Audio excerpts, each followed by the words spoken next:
What's up, y'all? It's your girl, XP. And it's your girl, Dre Nicole. And you are tuned in to another episode of Poor Minds, where a drunk mind speaks sober thoughts. And we got a guest today. We got a guest today. I am so excited. Me too. So we have author, CEO, entrepreneur, Mia Jaye here with us today. Thank you so much for coming. Thank you for having me. Now, if you living under a rock, y'all know this is Young Dolph's partner. Y'all were together, so give us a little, introduction to, who you are and everything that you got going on. So, you pretty much summed me up. Oh, I'm going to sum you up, girl. I'm going to let you in now. Thank you. But no, so I am Mia Jaye. I am, Adolph's soulmate. I am, the mother of his children. And, I am the one who is just trying to make a difference in his honor. Through my platform, Black Men Deserve to Grow Old. And also, I have another business, or a few of them, as she said. Yeah, right. Look, I did my research. We did our research. But no, I have also the Mama CEO, and that's a business that I want to advocate for families, like for women to be mothers out here. That's super important to me. So the family dynamic's super important. And I started a nonprofit called Fresh Start Kids. Yes. Not all at the same time. Right. This is all building blocks, right? Yes.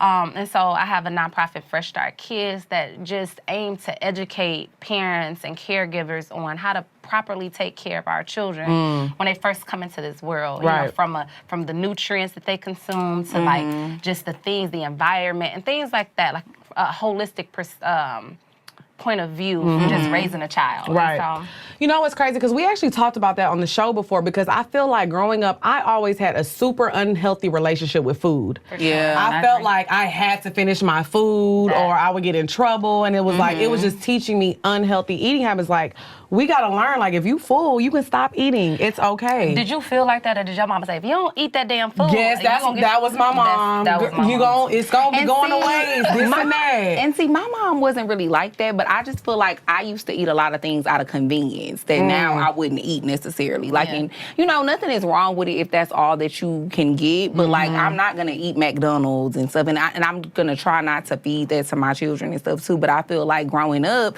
you were eating a lot of stuff out of convenience just because your parents had busy schedules and they couldn't make meals for you all the time. And that's true too.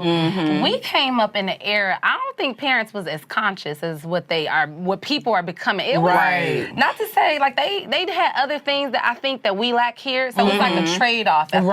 And it's like, they definitely, I had, like, my parents cooked at home, but if I was like, I want Rally's, Wendy's, they were going to give you. They going to take you there every time. And so I'm just like, I'm not doing that. Like, and really, my kids could probably get only like Chick-fil-A and Chipotle. Yeah. You know what I'm saying? Oh, that's crazy because that's literally the only fast food we eat, and we talk about that all the time on the show. I'm doing good. Okay, that's I feel good about Chipotle myself. and Chick-fil-A. Okay, so what does a normal day look like? Like, what do you feed your kids? Like breakfast, lunch, dinner? Like, what does that look like? So for breakfast, I like make them breakfast every morning. Right? One of my biggest fears, I used to go to school, and not that my parents did a bad job, but I went to school hungry. Yeah. And because it'd be like, eat cereal. I don't want no cereal. Right. I'm the same way. Like, I just didn't know what to eat. So I think that most kids, you're not about to know what to eat. You burnt out on oatmeal. And it just was a real struggle bus, right? So I would go to school hungry, and I can remember just sitting in class, like, you got that morning breath? So I remember having that for so long, and then by lunchtime, I'm just starving. I don't want to eat now. Like, lunch. So I would call my dad, like, bring me some fast food. Yeah. But I'm saying all of that to say, when I think about those moments, I'll be like, well, my kids, I might have to wake up. I ask them, what would you like for breakfast? So if they be like, I don't know, then I'm like, okay, I'm going to make y'all some pancakes. I'm going to make some toast. You want a bagel this morning? Like, I'm literally... And you give them options. I give them options, but I'm always going to pair, if it's pancakes, it's going to be a fruit with it. Like, if it's going to be something bready, it's gonna be a fruit. If I really cut up in the morning time and make if you got a little extra time, I might do a little, turkey bacon little sandwich. So I do like, do a little fried egg, toast, turkey bacon, and they love that, but always with some fruit. Because I just always want to help them to break all that stuff down. Like they gonna need a fruit, they gonna need some type of veggie or something just to kind of break all of them carbs and stuff like that down. You gotta make sure it's balanced. It's balanced. Listen, I live for balance. Okay? Yeah, me too. Yes, that's I feel like good, you have to though, do 'cause I everything feel in like moderation. Growing up, you see that on the movies. People have breakfast cooked for them in the morning. Because when I was waking up, like my mom was gone at work, you know, and she was a single mom. So we just had to get up. We would pop a toaster strudel in the oven, you know, whatever was in the freezer, and we would have to go. Yeah. So, but I do think that's important that you're teaching them at a young age. Because like I said, I still struggle with my eating habits from stuff when I was a child. Yeah. So that's very important. That's a good program to have for like kids and because I ain't know nothing about no food. And adults too, because like you were saying, I think portion control is a big thing that a lot of people don't realize.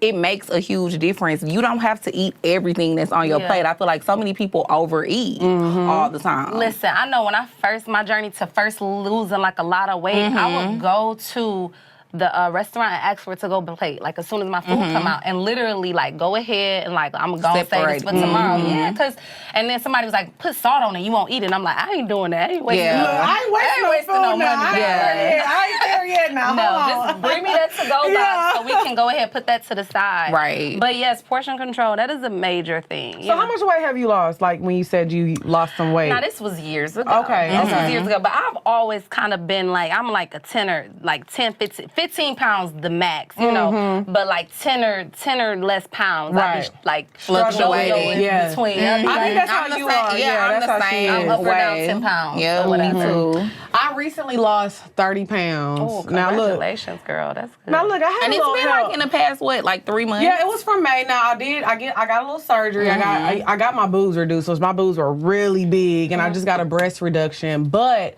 I knew that I had to change my eating habits because I think people think the surgery is end all be all, but you have to change the way you eat. Because Drea knows she don't finish her food, so we would go out to eat. My food. I always have a to-go plate. I would be picking off of her plate. I was just that person, like I would just eat everything. But now it's like I've just learned portion control and I stop eating when I'm full. But I think those are habits that we can teach our children. Like if your kid is eating, I feel like as long as they, emphasizing them eating their vegetables and their fruit, like you said. But if they're full, let them be full. Let them be full. Let them be full and go outside and work off their food and work off their energy. It's okay. And also, we learn to eat more in a day, and that helps keep your metabolism up. Like you're supposed to have 6 small meals a day. Yeah. For us, it was like I was going damn near the whole day without eating sometimes, and I would just have a big dinner. Yep. Exactly. You know what I'm saying? And then by the time you do eat, you eat something that's so unhealthy, so bad, something your body not even really processing and breaking down. They're trying to stick to you because they don't know, your body doesn't know when you're going to eat again. And on top of that,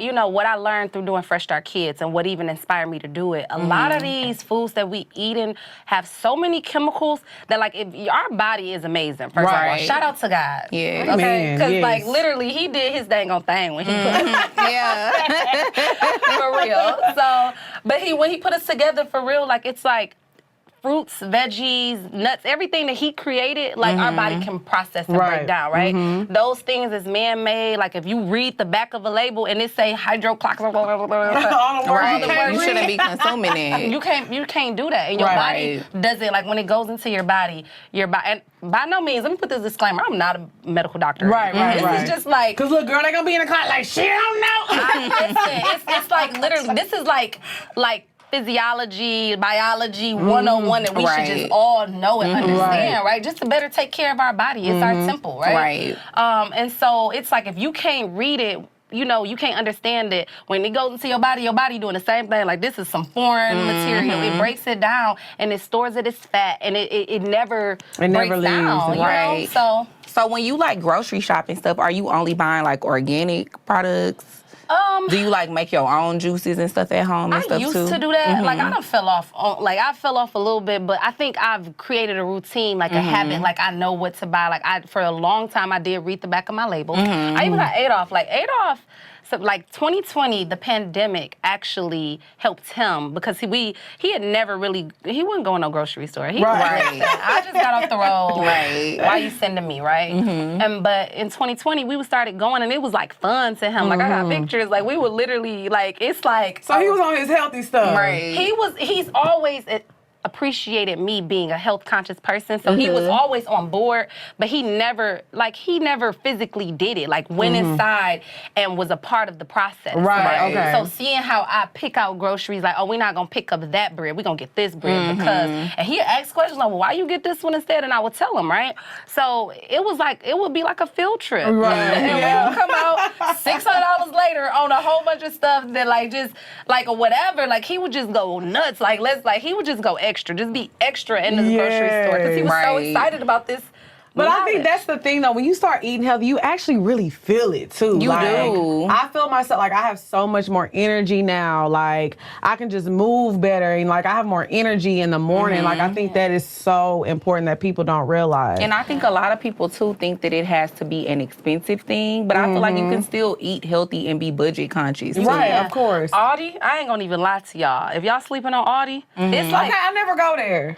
So it's like, I mean... I've never been there either. It's like, it's the same people who own Trader Joe's. Okay. That's first and foremost. So it's like... And I love me some Trader Joe's. I do like Trader Joe's.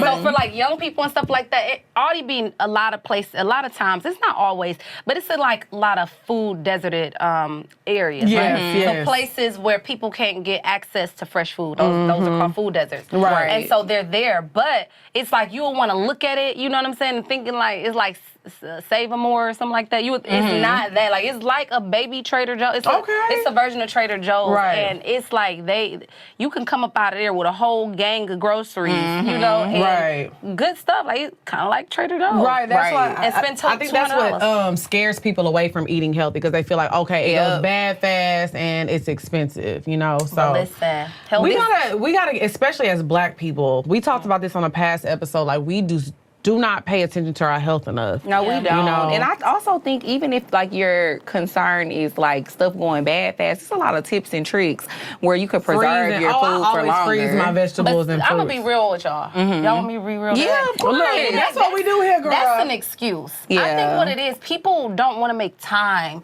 They don't really want to make time. Because it is more time consuming. It is. Yeah, absolutely. And it's like we in a microwave society. It's like, listen, I don't want to take the time to prep.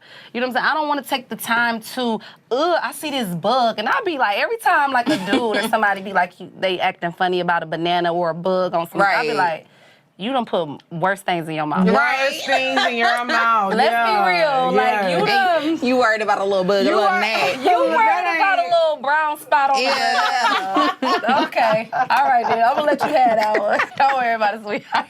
Don't worry about it, sweetheart. Don't worry about it. Don't eat the banana. Eat that. Okay, so I do want to discuss your Black Men Deserve to Grow Old brand. Because I remember the first time I saw it, it was crazy because it was actually on my birthday. My birthday is August 17th, and you had posted it on my birthday. I was like, oh, this is actually like something really good to talk about because I feel like just everything that goes on with Black people, period. When it while I was talking about even with health, like Black men deserve to grow old. So tell us a little bit about that brand and the movement of that.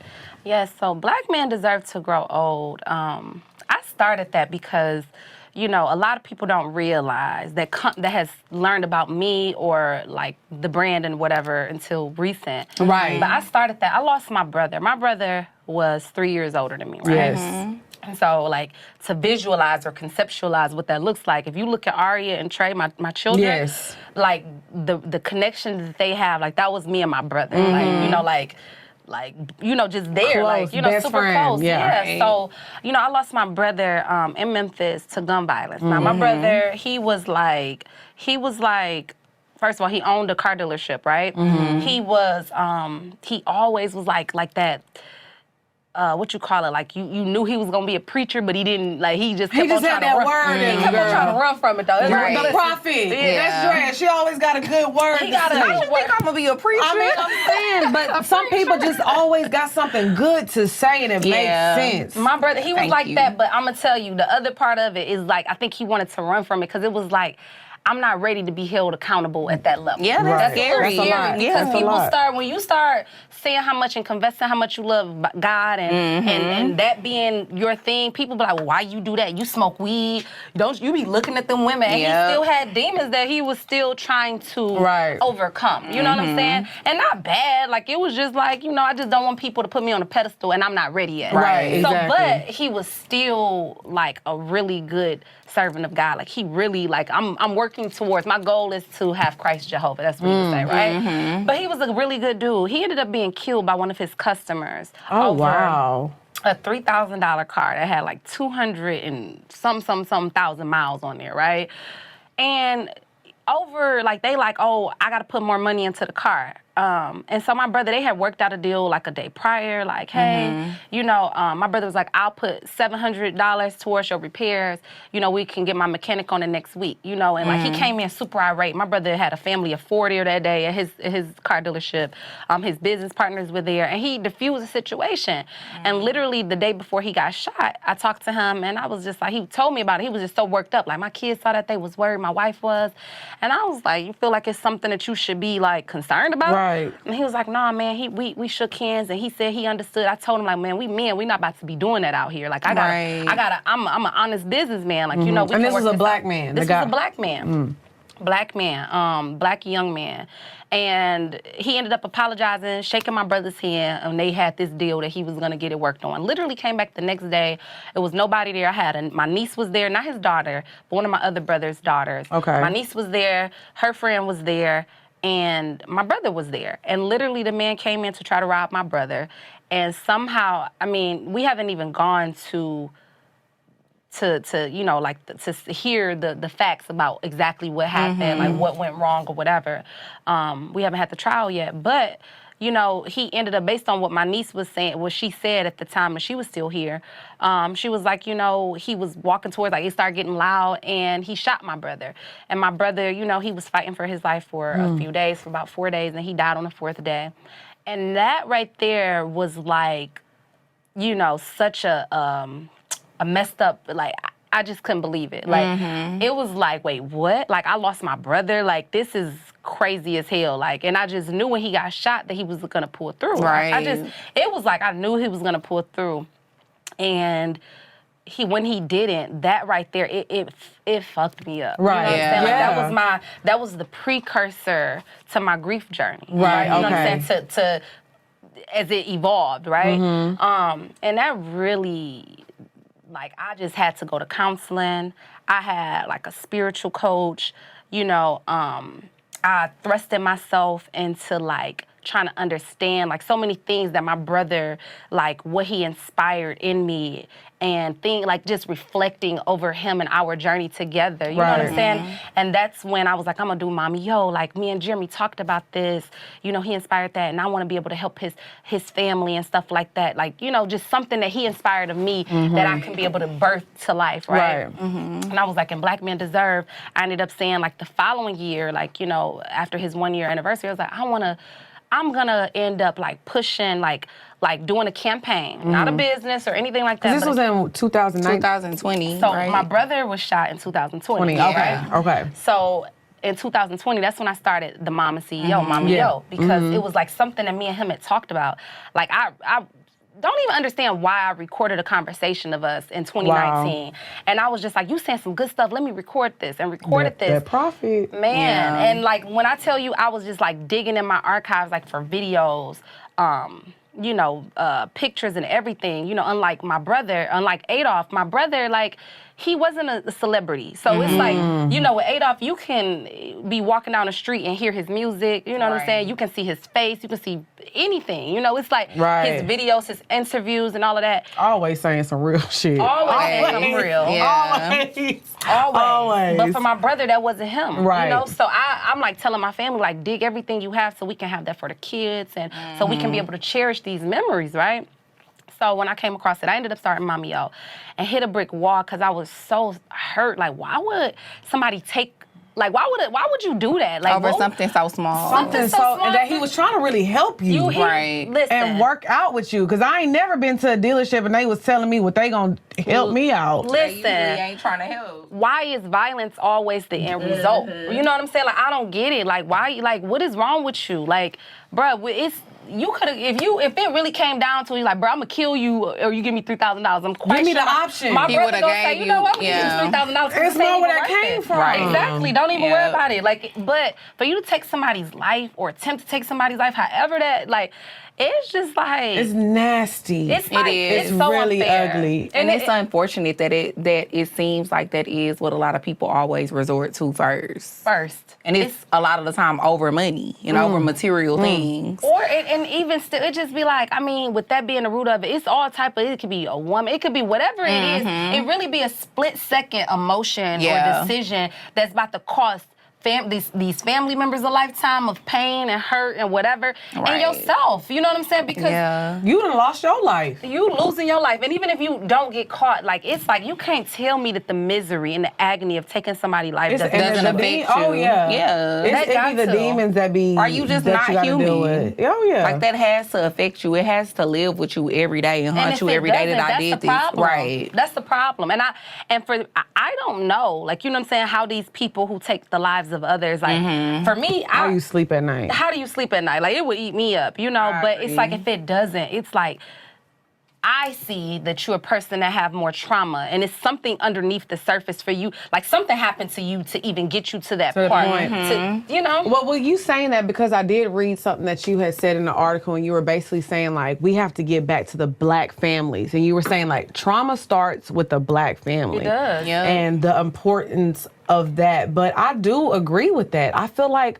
a lot of these black men, and I know we joke about this a lot and talk about they don't have safe spaces, but these people, we were talking about this morning, these men have trauma. Well, that's another thing that she said in the article too, about like how important mental health is. I think so many people, and I don't know why, as like a black community, we've been so afraid for such a long time to like go to therapy. Like, it's okay to seek help. It's okay to seek counseling. And I think that for whatever reason, people feel like me saying that I have a problem or I'm struggling with something is a weakness, and it's not.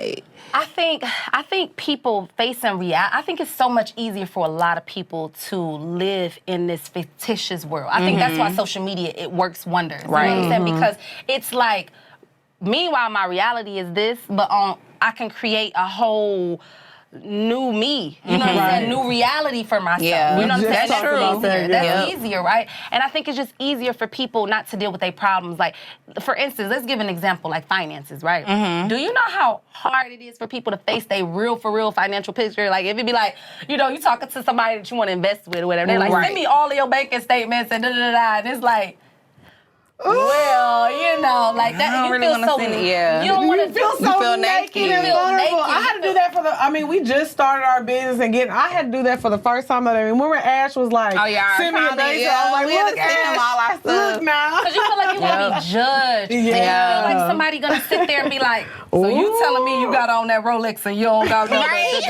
You feel like somebody about to call you out, knowing, you know, like, don't judge me. I just wanted to, you know, whatever. I think people just don't like the shame that really truly exists. And I think that it's like, you feel like you're going to go in front of somebody and they're going to judge you. You may have had a bad experience. Maybe you heard about something from somebody. Right. I don't know what it is for real, but I know that we're a group of people, black people, men and women, that have been traumatized for A long time when it comes to money and everything. You know what I'm saying? When you want to date that thing back to like slavery. You know what I'm saying? It's a lot of generational trauma that has just been passed down, and where people, you know what I'm saying, like that whole, you get back to like the thing of your mom saying, you better eat that food. I'm gonna whip you up. It'd be like, bruh, like, you being, that's Real, the shit. yeah. Like, you gonna whip my ass because I'm full. Like, No, y'all, I literally had an aunt who, she wouldn't like let us drink. Like, we couldn't get no juice unless we ate all our food. that's wild. Yeah, but I mean, that's how we were raised, though. Right. And It's I a lot feel of like, trauma in our community. It is. And if you probably tried to say something like, Auntie, it's a little hard going down my throat. That's why I need a little water or a little juice. You know, and you'll probably get smacked. Right. It's just you talking bad? It's like, I think, you know, that's what I was meaning in that era of people, you know, that generation of people.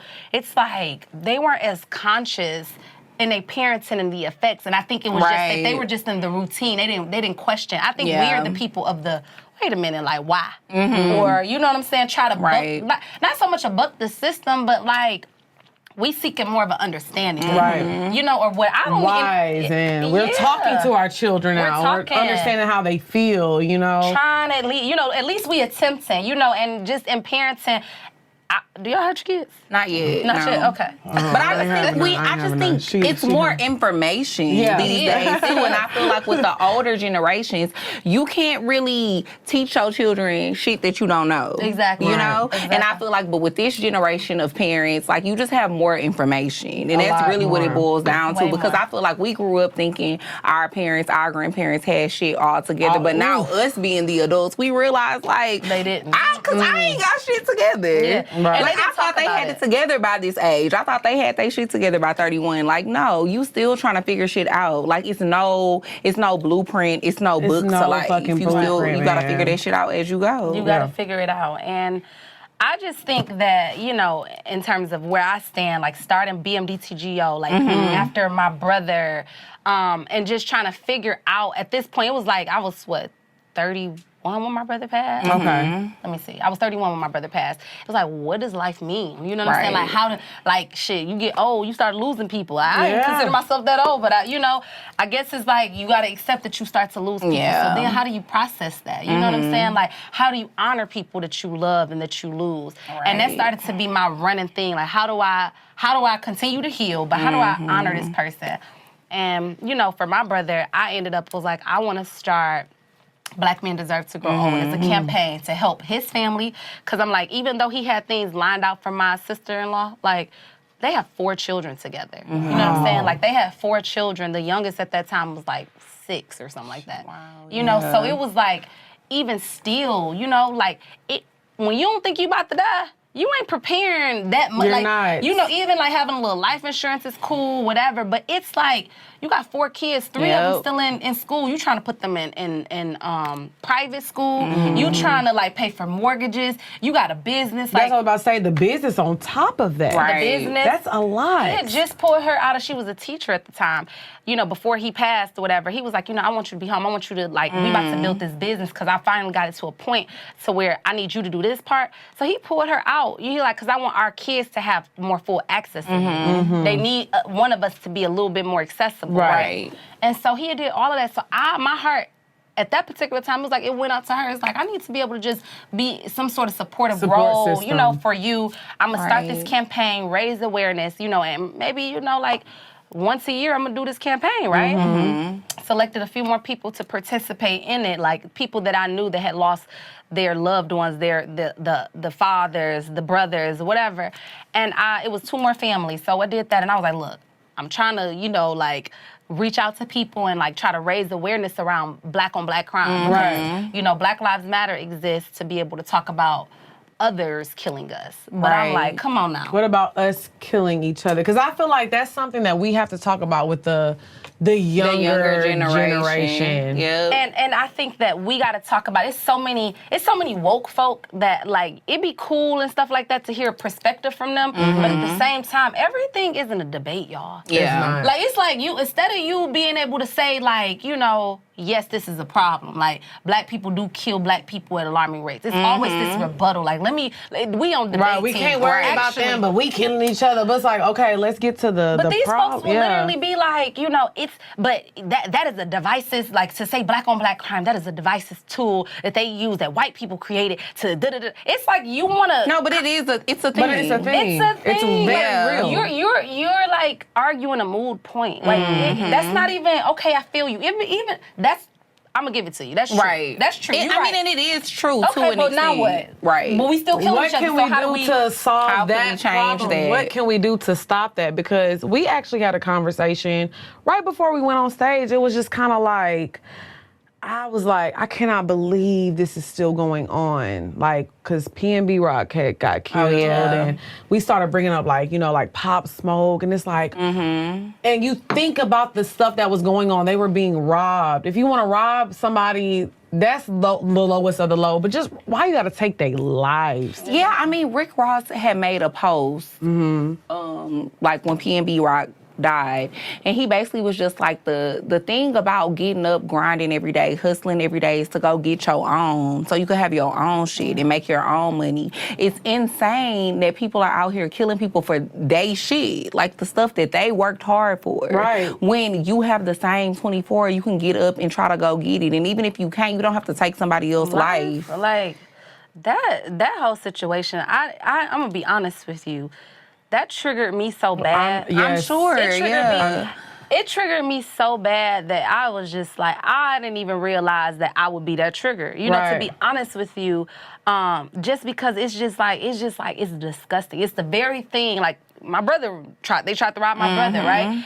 They tried to rob PNB. Like, I lost Adolf. You know what I'm saying? Like, it's constantly like, I'd be like, we be dogging each other out. Like, dudes be dogging each other out. It's like no regard. You know what I'm saying? Like, absolutely no regard for one another. And that shit boils my blood. You know what I'm saying? And then on top of that, the other thing on top of that is like, don't get me wrong, like, if people feel like they want to have an opinion on how this happened, really, don't have all of the facts. You know what I'm saying? Like, when things first happen, you know, we don't... The facts, you know, in the media are not the facts until, like, it needs some time for the facts to come out. And people don't understand that. It's just like, and I get it. It's like you really just don't know. Like, you're on the other side where everything you see is true. Okay, whatever. But it's like, even if that is a fact, right? Or that why would you want to, like, guilt trip anybody? Like, who are you to make somebody feel guilty or carry you on such a huge responsibility? And being a person who understands what loss at that level feels like, you know what I'm saying? Like, and just even, like, you got to understand, like, people on the outside can look at, like, oh, you know, it was just a situation where she was being reckless. But, you know, if that's something that's a part of your normal activity. Every day. Because I'm telling you. It's just a level of insensitivity that people have. Exactly. Because at the end of the day, somebody is grieving. Somebody is grieving. And at the end of the day, these children have to grieve. And one day they gotta see that. Yep. And this is something like, if they feel like my mother is held responsible, like the thing is, and it's just insensitive. It's messed up. It's like, who are you to want to put that on somebody? Like, you don't have to remind nobody of nothing. Like, you know what I'm saying? And first of all, you don't even have the facts. Like, I think it's so messed up to do that. The stories that go around, you know, like, I'm a person, you know, I always pay attention to what's going on. I mean, there's so much gun, and that's what I want to talk about now. Like, the gun violence in the hip hop community is absolutely insane. The list goes on. I mean, it's been King Von, Nipsey. I mean, the list is so long of important people. I mean, and for a long time, because then you could talk about Tupac and Biggie. Like, it's been going on for a long time. It was Jam Master Jay. Like, it goes back to a long time of, you know, important people in the community being lost. And I feel like it goes, but I do want to talk about this a little bit. Do you feel like it's because what is kind of celebrated in music? Because, you know, sometimes people do look at it like that. Like, it's cool to be a shooter. You know, I got my op. Like, it's celebrated in the music. I don't necessarily think it's celebrated, though. I just think that people be talking, a lot of people just be talking about their real life experiences. I'm gonna be honest. I'm a, like, slick spiritual person. And I believe, you know, like, in terms of, like, the Bible, reading and what it says, I do believe it's not void. And I think that words are powerful. I think that words, like, I think that as much, like, if you believe in manifestation, if you believe that you can sit here and be like, I'm gonna have a big bag tomorrow, and you say that every day, and you feel like you can manifest that into your reality, you know what I'm saying? You can have it. The thing, you can have it, right? But also be able to understand, like, that our words still have power in terms of saying certain things. You get what I'm saying? And I think that just even to the hip hop community, it's at some point like paying attention. Like, I mean, I don't think the universe, I don't think God recognizes like, oh, these words he's saying, this is just like his art craft. I don't think it's a differentiation. I think it is what you put out there. You know what I'm saying? And I think that, and I'm not saying that in terms of like that's what a person deserves. I don't think that. I don't make those decisions. I'm not the finisher. I'm not the author of this all. But I'm just saying, I think that just as a whole, just what we put out, period, as Black people in terms of the visuals, the audios, and everything, just being intentional about what message are you sending. And that's what you just said, like, and then also what you're consuming as well. Yeah, what you're consuming, and being aware of that, and like I just feel like that's where I stand, you know, and I just being very responsible with the messages that you're relaying out there, because people are then taking it, and even if, you know, making sure the intention is there, because how somebody else takes it, it could be, you know, like they can be consuming this like, oh, like, you know, you didn't say go shoot somebody, but based on what you did say, they processed it as go shoot somebody. You know exactly, like somebody did me wrong. That's what I'm supposed to do. So I don't know, and I don't want to hold that blame. Like I don't want to say that the hip hop community is responsible or they put it out there and that's what they got. No, I just think that it's a lot of people who, as they're processing this information, right? They processing it traumatized. You know, got all the issues that's going on that they have that's unaddressed. You get what I'm saying? And I think that, like, because if I listen to it, I'm not tripping. Like, you just turned up trying to pop a little head, like, that's you know it. What I'm You get what I'm saying? It don't make me wanna go pop a bitch. You know what? When I was in high school, Knuck If You Buck was out, right? Yes, me too. Now, every time you saw a girl you didn't like, you be looking at her like, it would make you feel. Yeah. But you ain't really about to, like, you know. In high school, y'all y'all me. I'm at the book. I don't even lie. Let me move over a little bit. I don't even lie. Like, what you see today, God has worked with me, and He has.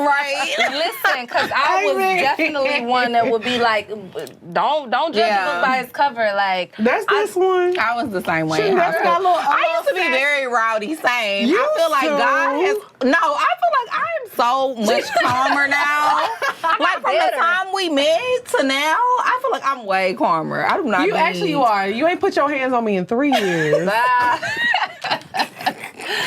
I used to be like, bitch, you got to go. Get the fuck out of my house. I used to be wilding, but funny. Yes. But violence is not the answer. Yeah, I do. And I wonder why, because like I said, you know what? I would honestly though, but I would rather people fight. If you feel some type of way, nigga, get in the street. Well, I mean, that's what they used to do. Yeah. But really, to take somebody's life is permanent. I think the thing is that even when I be like, when you look at a lot of different type of situations, people's feelings be hurt. Yeah. I think that's what it be. So if I beat you up and your feelings hurt, you embarrassed, it's like, that's what, now it's that, it's really, and if you boil that down, it's your ego. Like, it's like your ego is scorned. Like, it's like a little blemish. Just like, it's like, you know, you better go do something to her. Like, you got, like, and I think that people go to that. The way my mind works, if you beat, like, say we finish recording, you beat me up, I'ma sneak your ass. I'm gonna say, Jarrell, where me at? Let's go sneak her one time. But then if you go sneak her, just hypothetically, she might feel some type of way still. It's just like a never-ending cycle. It don't work. Right, and I think it just comes down to, at the end of the day, violence, like fighting and all, like fighting, it is going to go to the next level. You go and say it's gonna continue. It's like Dr. King said, y'all, violence breeds violence. You know what I'm saying? At the end of the day, no matter if you fighting, you know, if you started off with a knife, the knife gonna end up escalating to the damn gun. It is. Or whatever. The fist gonna escalate to the knife to the gun. And it's just like, at the end of the day, can I, like, listen, I got a problem. Like, I got a problem. And my problem is, you hurt my feelings. Right. Flat the fuck out. Like, facing, what is the issue? Man, you hurt my feelings. You came at me real. Like, I ain't like that. You know what I'm saying? And I think people don't like to be that type of vulnerable, because you could go out and try to, like, you know, be like, girl, she came to me talking about I hurt that. You know, maybe they fear that. But at the end of the day, I think that being comfortable to come to a place to address people head on, like, bro, listen, not in front of a whole bunch of everybody and instigators and people that want to see bullshit. They want to see that. Literally pulling the person to the side, like, look, I was pissed off. Right. And just kind of getting to the meat of the issue. And see, I was gonna say, like, people always want to talk about like gun violence laws and stuff, and I think that changing some of the gun laws could make a difference. But I think that it's more so of a mental state that people have. Like, you have to have a certain mentality to be like, you know what, I'm just not gonna resort to violence, because even if they change gun laws, people will still find a way to kill people and resort to violence if that's what they want to do. Right. Yeah. And because I feel like, and I'm glad that you said that, communication is so important to me. It is like the number one thing that I know I have to work on, and I just emphasize that in my relationships and my friendships and everything, because I feel like if we want to talk about it like in the hip hop community, everybody want to talk about how they a real nigga. Everybody say they a real nigga and they a real nigga. But you know what a real nigga can do? A real nigga can pick up the phone and fucking talk. Y'all want to know the realest shit that I've ever heard? One of my good friends I went to high school with, he's actually, he's paralyzed right now, right? One of the smartest people that I knew in high school, right? And he had a real, like, complex, like, about being tough. What was a man, right? And he ended up, he felt like fighting, like, showing that nigga, I'll beat your ass. Like, that's me being a man. And he told me, I was talking to him, and he was like, actually, it was, you know, one of my homeboys, before I got shot, you know, he was like, I put myself in this predicament. I put myself in this wheelchair. I was like, why you say that? And he was like, because my homeboy had said to me, like, you getting soft out here. You know what I'm saying? You losing your, like, you know, it's like almost like you a punk out here. You know what I'm saying? You ain't tough as you used to be. Right. And he was like, it was that like triggered me, like, nigga, no the fuck I ain't. So when he went to the club and got into it with this nigga, you know, he felt like it's time to show I'm tough. Right. I'm a man. Don't never underestimate my manhood. You get what I'm saying? And so it was that, him getting into it, and when he walked out, the person ended up shooting him. He ended up being paralyzed. And at the end of the day, when he said that, he was like, what I realized, he was like, well, what you doing, black men deserve to grow old. Young boys need to understand, like, need a rite to passage. They need, like, and a rite to passage it's like you come to this point in life where you're about to cross over a threshold into another point in life, right? Yes. So it's almost like your graduation period. Like, and in every other community for Jewish people, it's like their bar mitzvahs. For Hispanic people, it's like it's, what do we have? What advances you from your adolescent years into your teenage years and stuff like that? And what introduces you to manhood? Right. And for us, it'd be like, take a body. Did you kill a nigga yet? Right. Did you go to jail yet? Right. You know what I'm saying? Yeah. So it's all of these things that, nigga, you don't cry. You a man. You cry. You fuck some hoes. You like fuck what? some hoes. How many of them did you fuck? Right. Oh, you a man now. And it's nothing for our young men That's to positive. be able to. What is their rites of passage? What validates them as a man? What's a real nigga? How about that? People be like, this a real nigga. What is a real nigga? What is Please it? define And then the that. definition is wild. Like, And the definition makes is no the sense. wild. And it's They like, be the wildest shit, like the shit you was just saying just now. And I think that, honestly, if we all, like, I would like to say, y'all, let's do some homework. Let's go home and write it down. What is the definition of a real nigga? And when you write that shit down and you see what actually comes out of your mouth, what you manifest on paper, you be like, I think I'm fucked up in the head. I don't know what that really means. Do I really want a man like that? Yeah. Do I really When I really sit and think about it? Do I really want a man like that? So then when you reevaluate and you do your research on what it means and what it takes, they don't look like the men that we see in our community for real. Not the ones that we probably would think and go to the club and be like, I want him. Yeah, like, right. You know what I'm saying? The ones that we be thinking that's the good one. You know, lit like one. some people may put on there like he gotta have a watch and a chain. That's a real nigga. And that used to be me. I ain't gonna No, lie. I feel like that used to be me too. Facts. like okay, who's the biggest ball in the room? But as you get older and you grow, you realize those type of things really don't matter. Like, you need to care about the type of person somebody is, their character, their morals. And I just said this. I said, you know what? I was having a conversation with a guy that I used to date, used to talk to, and I met this guy a year ago. And it's crazy because I feel like I grow so much every day, especially since my mom passed. Right. Like, it has completely changed my outlook on life. That too, Thank you. That's the whole thing. So last year, like when I met this guy, it was like, oh, Lex, come on with me. We about to go do this. We about to go do this. And it was like, okay, let's go. Let's do it. And it's like, then like we had fell out because of something else. And then we started, he had hit me up to like kind of talk again. And we were just having a conversation. And, you know, thank God I've been blessed and my life has changed so much career-wise. So I was like, the things I was initially attracted to you for, that doesn't matter. So what else is there? Yeah. And it's like, when you think about it, like I used to consider like, oh, a real nigga is somebody who gonna make sure you straight at all times and take care of this money and take care of this and that. Which, you know, I still believe that because a real nigga is gonna make sure you straight, but it's much more than that. It's much more than because that. I'm like, mentally, I just lost my mom. Yeah. And you talking to me about which car you finna buy. Right. Yeah. What are we doing here? Yeah. That's why I wanted to talk about like grieving and like your healing journey, because I Yes. feel like, unfortunately, when traumatic things happen and you're grieving, like it forces you to have to like really shift your mindset and like realize what's important in life. For sure. I feel like it's so much shit that like before I lost my dad, I just did not give a fuck about. But when I lost my dad, it really made me feel like this shit ain't important. It's not. This is what's important. Like, I care way more about how people make me feel, if people are conducive to my growth as a person now. Like, back in the day, it just used to be more like, what can you do for me? What you bring to the table? Listen, I think what it is overall is like you realize how fragile life is. You realize Oh my that, God, like, yes. wait a minute, people die. Like, people, you Yes. never see them again. And one day that could be me. It's going to be me. It's just a matter of when. Right. And so at this particular point, I need to make the best of every moment that I have. Every breath that I take, I need to make the best of that. I need to Right. make the best of, like, listen, if you about to consume this air that I got Right. going on, this needs to make sense. This needs to make sense because, listen, life ain't promised. Like, you know what I'm saying? I'm gonna fill So up a thank little you, more. girl, because I need it. Because we ain't done, child. We is not done because I got a lot of shit to say. Because Look, wait, whoa. Y'all ain't, well, look, we recorded an episode before, so we already Okay. But I mean, I'm sure we got some more, Javier. we may got something in the fridge, but Okay, I'll pour up a little more.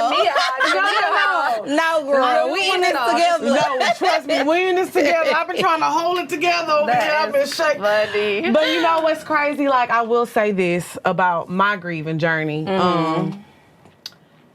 I feel like I saw you, girl, and I'm not gonna get emotional because y'all know how I am. Yes, because if you start crying, I know, I'm not. Y'all got y'all I know. lashes done. I got on the strip. Don't play with No, me. they look so good. They do look good. They do look good. I was gonna ask you, girl, where's your lash girl? Yeah. Looks just like the gram. Very beautiful. Yes, Yes. you are very beautiful. Oh, thank y'all. Y'all are beautiful. Let me say this though. I had watched the interview you did at the White House. They had asked you to speak, and you were not prepared. And you got up there and you said, you were like, I don't even know how I'm doing this, and I don't know how I'm strong enough to stand here. And I wanted to talk about that just because literally like 6 months before my mom passed, Drea had called me and she was upset, thinking about her dad and things. And I was just, trying to help her. And I was like, man, like, but Drea, you're so strong because I don't know what I would do if my mom would die. I said, oh, girl, I don't even want to think about it. Let's not even talk about it. Because literally the day Drea's dad passed, she called me had to record that. Yeah, day. she called me at 9 o'clock in the morning, bawling, crying. I'm like, I'm asleep. I'm like, what's going on? She's like, my dad is gone. I said, look, stay home. Because this is when we used to record and drop the episode the same week, so I had to go record. Yeah, I said, I got it. I'm going to call my homegirl. She going to come up. Drea was like, no. Drea brought her ass to the studio and recorded. So, my relationship with my mom was a little different. And I'm not saying different from like you and your dad, but like it was always me and my mom. Like, and that was my girl. And people know, the listeners, y'all know how me and my mom was. So, and it was very sudden. It was unexpected. So when my mom passed, we were just about to announce the tour. So I had to make a decision. I was like, do I want to really go on tour? And this is the first time I've ever talked about this on the show. I was like, do I want to go on tour? And, this is what my mom has been rooting for because she was so proud of us. Yeah, she was so happy about the show. I said, do I want to go on tour or do I just need to just like be in myself and just grieve and be sad and go through this? And I was like, you know what? Bitch, get your ass up and go on tour because this is what she would want. And I found myself, I don't know how I did it, but like, we had our first show in Atlanta, and like when you said in that moment, I don't know how I'm standing here. I don't know how, I do not know how I am doing this. Yeah. I don't know. Sometimes I don't know either. Like, it's really amazing to watch because I feel like, you know, when I lost my dad, it was just a little bit of a different situation because my dad had been sick for like 4 years. He had a few strokes. So, of course, I didn't expect him to pass when he did, but I always knew it was a possibility that it could happen. And so when he passed away, I was just like, okay, damn. And me and my dad were really, really close too because I grew up in a 2-parent household. My parents were married my whole life. And like me and my dad was really, really tight. And it was a lot to go through, but I couldn't imagine having to go through it right now, like with everything that we're doing, like being so busy and being on the road. Because at the time we weren't as busy, you know, as we are now. Right. And it's just really amazing to watch you and how you maneuver and stuff. But I just always tell you, I feel like it's because, like, she's guiding you. And that's the same way I feel about my dad. Like, every day, I feel like when my dad passed away, literally, my dad passed away, and then maybe a few months later, that's when our show started taking off, and that's when we got signed with 85 South, and all of these things just started aligning and happening. And I really felt like it's because my dad is really like my guiding light now. Yeah. Do you ever feel that way too? Girl, listen, I'm over here. Yes. I know, girl. It's crazy. Like, it's Listen, really I'm like- crazy. I tell people, they be like, you don't be crying. I'll be like, listen, I have gotten to a place to like learn how to suppress Yes, me emotion. too. Yeah. And I think it's hard for people when they don't, when people don't walk in your shoes, when you don't understand what grief looks like, Yep. when it's close to you, you got so much to say. You think you know it. Man, if that was me, I'd fall out of it. Yes. Oh my God. You would think that you would do all of these things, but you don't know what you would do until you do it. Yep. Until you there. And I always say, I pray that you don't have to experience the level of hurt. Right. You know what I'm saying? For me, I honestly be like, listen, to the point I'm not gonna even say I don't know how I do it, because for me to say that is real like, girl, you better acknowledge where you get the strength from. And Right. Because I you a strong know, person, yeah. but yeah, I'm like, this not me. I pray to God, like I've broken down. You know what I'm saying? Butt ass naked in the shower, just like, God, I don't know what to do. I don't have it. I don't have the answers. I don't know why. I'm broken. I'm hurt. Like, crying profusely, like sad, like just feeling like the weight of the world are just here. You know what I'm saying? And I'm just like, I just need you. I like literally start like saying things that I heard old ladies from church say. I surrender all. You know what I'm saying? All to thee, my blessed Savior. I surrender to you. Like literally, like the only thing I knew to do. And I'm talking about like in the heat of it, like I don't have nobody to call. I don't have nobody to look to. It's not nothing nobody can say to me. I'm crying. Nothing anybody says I'm makes just it better. praying like, God, just help me, because I'm hurt. You get what I'm saying? And that's the only thing I know that I consistently called on, like for his strength, for his direction. You know what I'm saying? And I do feel like through that he gave Adolph the assignment, you know, like be her guardian angel, my brother. You know what I'm saying? Like I lost my dad years before. I was 19 when I lost my dad. And girl, when I did it, it was like, I don't know what to do with these emotions. Like, I don't want to think about it. You were so young. I was so young. Yeah. Like, I had just got I was in college, just got a job at Aldo. I don't know if y'all remember Aldo. Yeah, I remember Aldo. Knockoff look. Yes, girl, I from Houston. We used to love some Aldo. You gonna be a assistant manager. You know that. So right before my dad passed, I had gotten a job. And so when I told them he passed, they were wanting like to give the job away. And I was like, don't do that. Like, I need something. And so even me, as I thrust myself into Mommy Yo or Black Men Deserve to Grow Old, for some that's watching me, they like, how's she doing that? You know what I'm saying? Like, you must didn't. Like, they say all type of stupid ass shit that I just be like, bro, listen. I'm not gonna even entertain that, because you have not even began to walk a mile in You my don't shoes. know how it is a to walk second in my or shoes. anything. And Like, sometimes Lord have those mercy. things are the things that you need to keep you going. Because I feel going. like that's the same way I was when my dad passed away.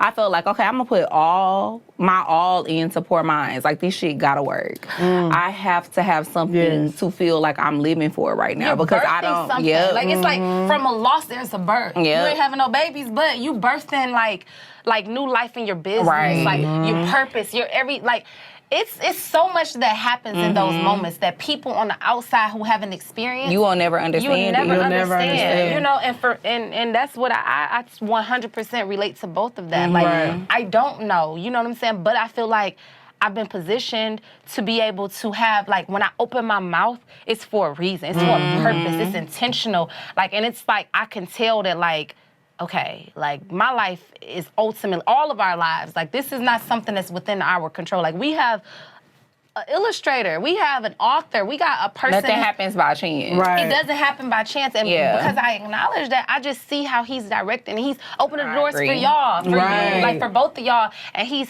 assigning guardian angels to your life. And me, I invite those guardian angels. I invite my brother. I invite, like, Adolph's presence. I invite my father's presence to be like my three, like that's looking over there. And they all Leos too, girl. I love Leo. Oh my God, that is crazy. I love Leos, girl. So when you said August 17th, like, what's your sign? I'm an Aries. Girl. You're an Aries. Fire sign. So, listen, let me. I'm a Taurus, but like I'm really into astrology. Period. So I really believe in like moon signs and rising and stuff. And my moon is Leo. Yeah, she has Leo. Really? Yeah. I love a Leo. Okay, so look, I got a little long-winded story. Let me tell y'all. Let me tell y'all a story. I'm gonna start from start to finish, and I'm gonna make it through the story. Okay. But this is how, like I said, things just align. This is how I know God is real. So, we were on our way to Nashville for our first live show, and that's when we found out, you know, he had passed. And I was literally It was the same day of our first show. It was the same day of our first live show. And Drea woke me up out of my sleep, and it was just crazy because I had never been on stage live for my own show. Swear to God, on my mother, the day before I was going shopping, trying to find me an outfit. I was listening to Dolph the whole day. I said, bitch, like, I'm getting ready, like, I'm about to, you know. So the day when it happened, it was just like a whole bunch of craziness. So, you know, fast forward, I don't want to get too much into that. So fast forward, and, you know, we had met Elise, and she was, like, saying, you know, how, you know, we wanted to bring you on the show. I was like, oh, I really, you know, I just want to talk to her, you know, like, I just feel like it's a lot that you could, you know, tell me, because I felt like I'm just struggling. You know, I have my moments, like, I feel like I'm a very strong person, but I be struggling, you know, like, some days I really struggle. So in New York, we had a New York show, and the New York show was craziness. So in New York, I will say this was the first show where we had so many people that were coming up to us crying. Like, it was crazy. Lex, Drea, you got me through my depression. You got me through this. You got me through that. I'm like, damn, we really touching people. Like, cause don't get me wrong, we bullshit a lot on this show. We have fun, we joke around, but we make people feel good, and that's all I care about. And I'm like, you know, thanking these people, and I'm like, I'm touching all these people, and I'm getting them through their times. And I go back to my hotel room, and I just lay in the bed, and I had a breakdown. I just lost it. Drea was literally walking by my room and, like, knocked on the door, and she was like, you know, you had to come in the room, and was like, friend, what's going on? Because I was crying so loud. I was like, oh my God. Yes, like, I was having a breakdown, because it's like, it's hard, because, you know, you feel like you're touching so many people, and you don't know, like, how do I fulfill myself? So it's just crazy, because last night, you know, I was watching your interview, like I said, when you walked in front of the people, and you were like, you know, I don't know what to say right now, and I don't know, you know, I'm strong right now. And it's like, it was just so relatable, because it's like, you don't know how. And I prayed that night that I had that breakdown. I prayed to God. I said, I just need to talk to my mom. I just need a sign. It's been 3 times where I've had really bad breakdowns, and I really was just like, please say something to me. And I can tell when I dream about my mom, and it's just kind of like me dreaming versus her talking to me. And I've had 3 bad breakdowns, and she's came to me every single time. And was like, the last time I had a dream, it was when I was in New York, and she was like, girl, get it together. Because you know how my mom was like, take care of yourself and put yourself first. So, you know, when you were saying, like, you do this for him and he's like giving you that strength and giving you that power. It's like that it finally clicked to me. That's why I'm doing this. Yeah. Like she is really pushing me. Yep. She's pushing me so much to like, I mean, I'm to the point to where like I can talk about her now and it's not like an emotional, I used to be on the floor. Couldn't even say her name or even think about it. You know what I'm saying?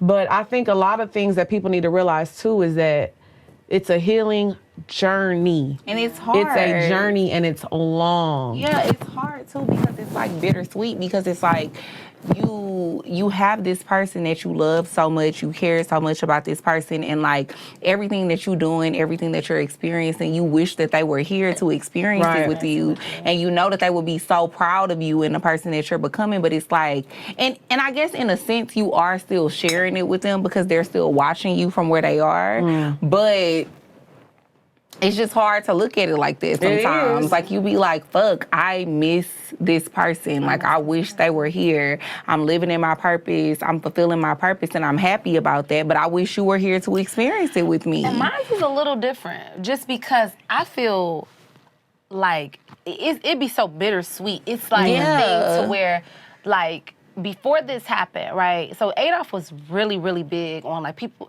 would be like, oh dang, I didn't know he was in a relationship or all of the things that they have now know. Unless you follow me. If you follow me, then I always have been about like sharing family, like the mama CEO, like I was always just sharing, like advocating for families and just different things, like make these how you make lunches or whatever.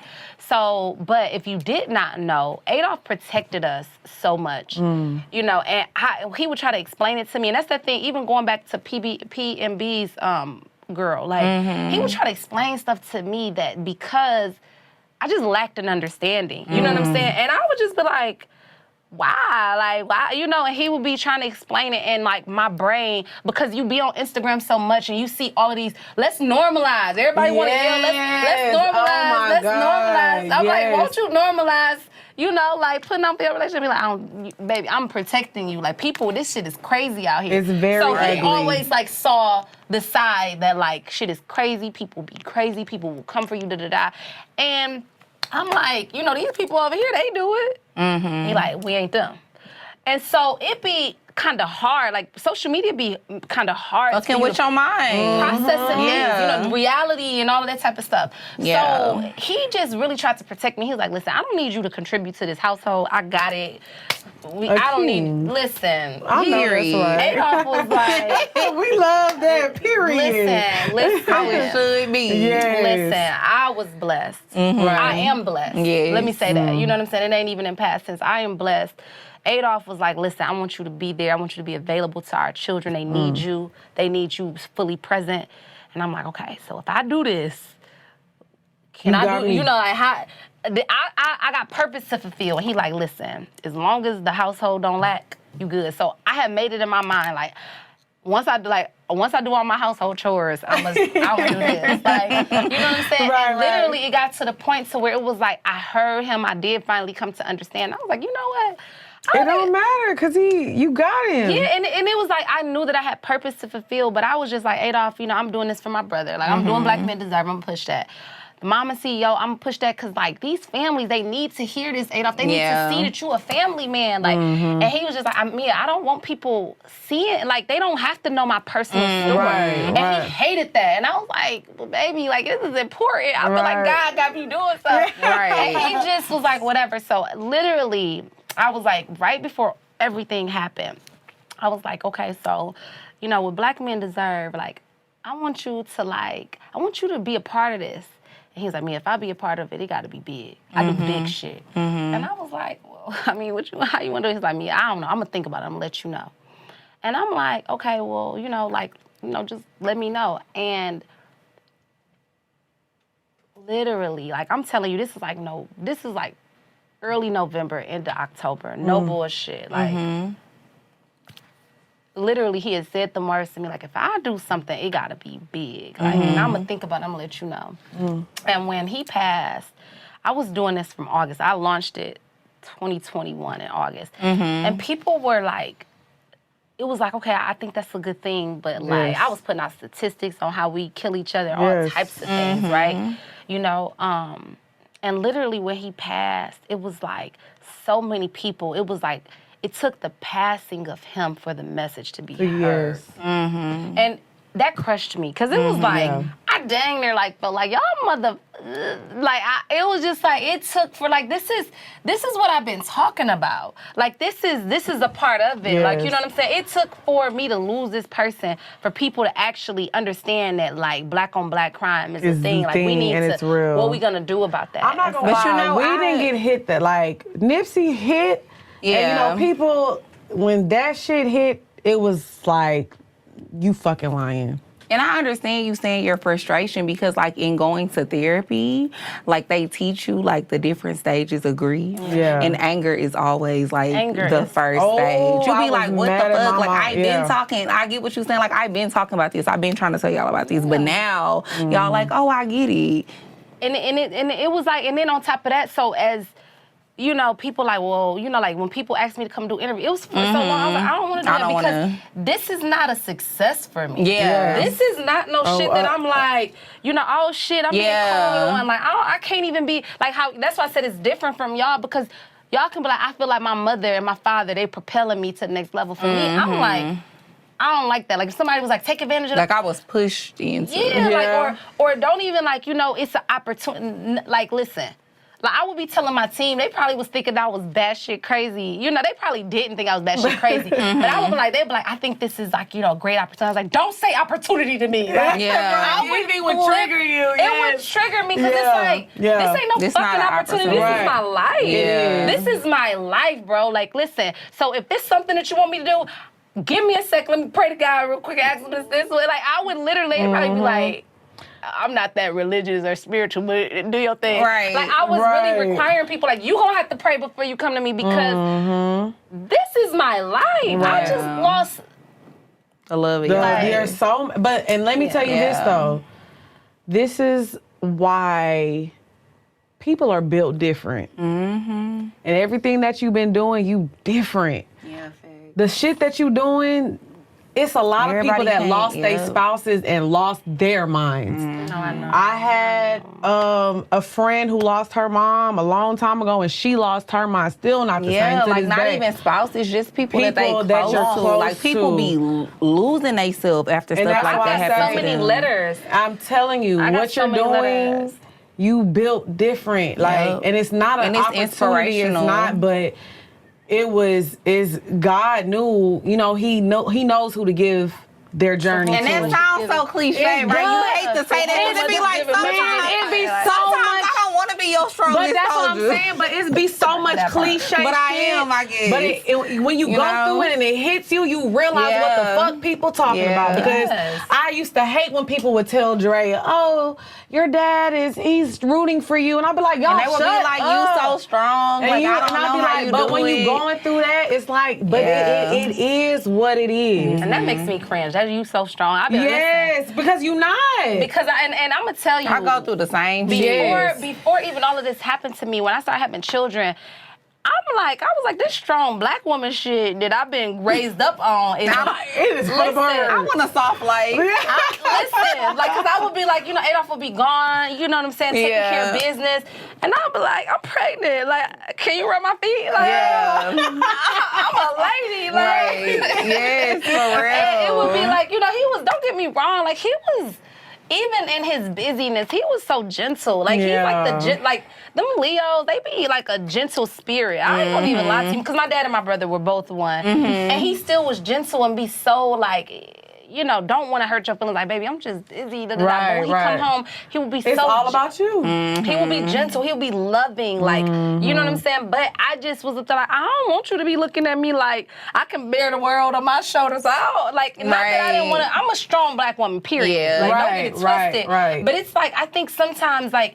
I've seen so many. My grandma a strong black woman. She be like, I don't need no man. I'm a, you know, it'd be like, sis, I'm never going to be that woman. Yeah, Like, period. and not that I don't don't need no man. I get what you're saying, but watch what you're saying. Right, because you're speaking into existence. Them words. And that was very much my mother. You know, my dad actually passed away when I was 2. I was very little when my dad passed away. So growing up, it was just always me, my mom, and my sister. So my mom raised us like that. Like, be strong and take care of yourself. And I'ma always do that. But it's like, Mama, I don't want that for myself, because don't get me wrong, I had a very beautiful childhood. I had a very beautiful life, and I always give that to my mom. My mom always poured into me.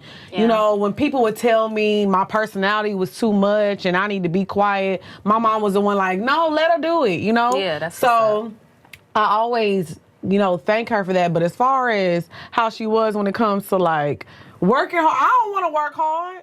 If I gotta sit on this table and talk once a week, that's all I want to do. You know what I'm saying? But so it's good that, you know, that you live, because you can also preach to that. Like, you don't have to, if you dealing with somebody who, this is what building is about, though. Yep. Because even though he's not here, you're still building off of his legacy. Yep. And that is so important, because I don't know, I can speak for a lot of people. He was one of the realest rappers in the game. Like, for sure. Everybody can say that. Period. Everybody can say Put that. a period at the end. Period. Like, you can't, nigga was one of the realest in the game. So, and y'all know him as rappers. Yes. And so the fact that you can attest for him. Yeah. Because you know what? A lot of times people pass away and people come out with all these crazy stories and this and that. It ain't been nothing but good. But that just shows the person who is consistent. Adolph, like my friends, y'all, like my friends, I'll be like, he's so busy. But he got a good heart. They be like, is his heart fucking you? I'm like, basically. Yeah. Like, they would be like, why you always like I mean, because I know him as a person. His heart is so good. Like, he busy, but he is not like, and I used to be like that. And Adolph, but his heart really was like, I mean, I'm talking about to me, but to anybody, like, he ain't about to try to hurt nobody's feelings. Right. He ain't about to try to talk down. He ain't about to try to slick, like, you know, we in a group of people and he gonna like, man, you gaining weight, losing weight. Right. Like, he gonna say something that's so uplifting, like, man, I see you looking good. Like, you on your weight loss journey, that shit. Like, it's gonna be something that'll make you feel good about yourself, not tear you down. Yeah. And I would see that to him with his friends, with his family, just his principles and his morals and his values. Is that what made you like fall in love with him? Yeah. Period. Like, because at that point in my life, I just graduated from college. I was from Detroit. Everything y'all said, like, what y'all thought a real nigga, like, I'm from Detroit. You like, Detroit girls, like, what kind of, do he got a Monroe? He got the buff song. Exactly. You know we love a good buff song. Listen, like, with the diamonds. He got all Elvis songs. Like, I'm from Detroit, so I was very materialistic. Once I moved down south, I had a real reality check. Like, 'cause people down south, to me, they were not. Look, Detroit was like, we wouldn't put that shit on. They wouldn't put having that shit on in the. That's what they always say. Northern people always say, we do not be putting that shit on. She like, look, she don't want to say it. You know, I'm just saying.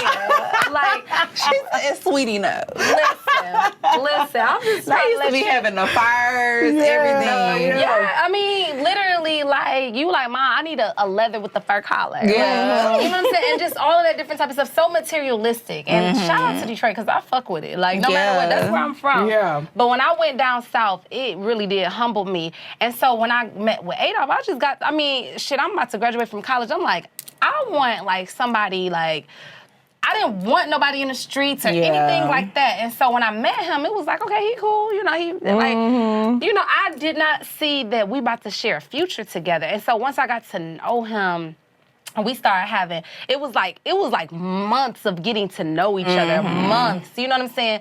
And he was such a gentleman. He was just, first of all, I didn't listen to rap like that. I'm a real R&B, you know what I'm saying, neo-soul. You from the Motown city, though. That makes sense. I mean, listen, you get in the car with me, we going to the club, we listen to Beyonce.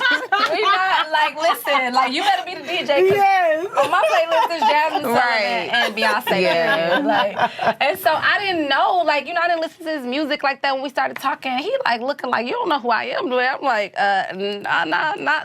not for real, everybody rap, you know? Right. But he was just so cool, and he was just not everybody rap. I mean, she ain't lying, though. Everybody do be rapping.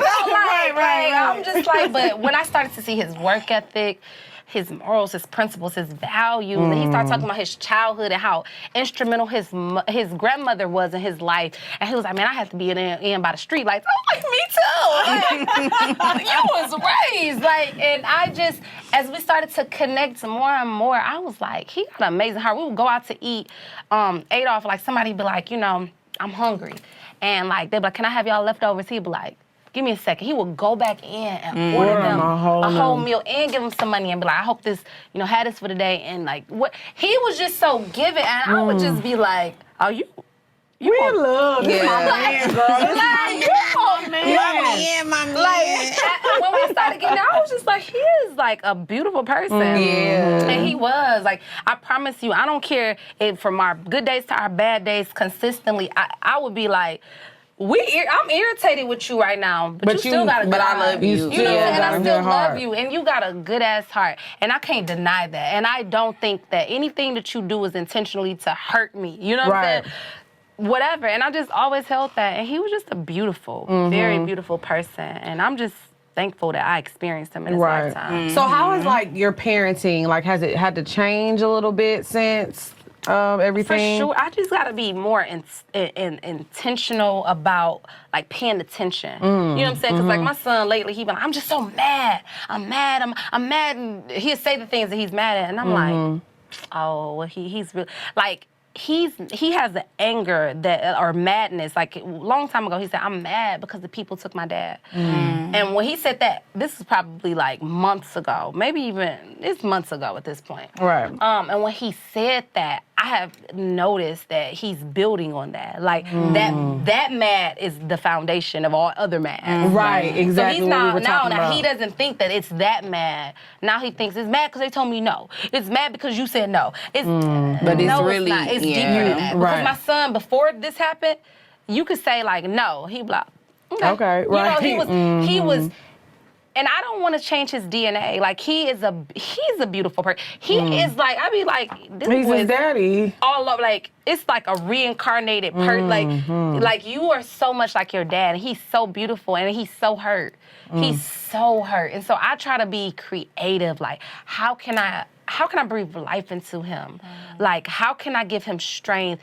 Like, you know, Deion Sanders asked us to come down to JSU, I saw that. Right? I saw that. For tunnel reveal. And, you know, I was like, this is great. Like, it's the PRE tunnel. Like, he can be able to see, like, from the company that his daddy created and breathe life into to, like, the legacy that he lives behind as the person that he was. Right. And see how people regarded and respected. Yes. And all of that type of stuff in terms of, like, this is your dad. My son was so proud. He was so proud. Like, it was like, you know, he needs those moments to feel like this is your dad. Right. You know what I'm saying? And this is what you're walking into. Like, when people see you, like, they're like, oh, this, like, you already have. Oh, like, this is dog, like, this dog son. Yeah, like, hold on, like, he set before you, like, a leg. Like, he already respected when he walked in the room just because of who his daddy is. Your daddy was so respected and so straight up and so solid and all of those things. Like, you have inherited a gift that a lot of people. I mean, it's beyond money. You get what I'm saying? And so, it's beyond that, because it be some son walking in the building, oh, that's that bitch ass nigga. Not me. It's true. It's not facts, though. That is facts. I love that, because the fact of the matter is, you know, now we have to start, you know, like the healing journey for your kids as well. Yeah. So the fact that part of his healing journey probably is being around people who knew his dad, you know, outside of mommy. You know, outside of loving him, outside of family, so he can see men, other black men that had celebrating his daddy, celebrating him and respecting him so much. Like I said, he was so respected, and your son and your daughter are gonna grow up knowing like, y'all had one of the realest niggas in the game. And so when I tell them, okay, come on, let's define a real. I'm not gonna say a real nigga, but right. Let's define a real nigga, lack of better term. Right? They're gonna have their dad in mind. My daughter knows what it means, like, you know what I'm saying, to be loved. Like, she knows what that looks like. She knows what a woman should be like treated. Like, she was 4 years old when he passed, but when she speaks to him, she be like, oh, my daddy, he was fun. young, he loved me. He just would come in and be like, hey, my chocolate baby. Yes, I saw Like, she would say so many different things, like what she holds on to him. And I just be like, listen, you got to hold on to every word that he told you. You know, and for me, it's important that I continue to remind them and have them to reflect on what are some of them things that he poured into you.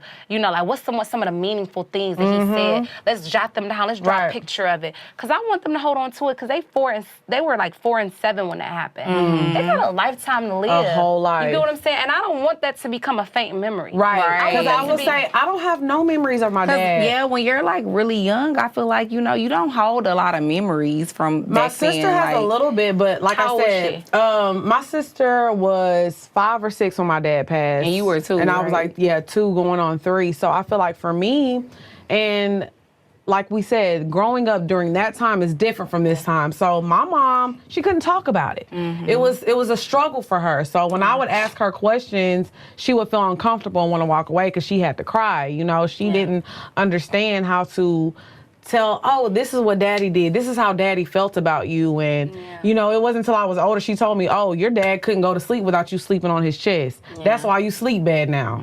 I sleep terrible till this day because she used to tell me, but she didn't tell me that till I was like 16 or 17. By then, my problems had already developed. You know, I already got issues going on, but I'm glad that you're making his memory and his presence known because people forget.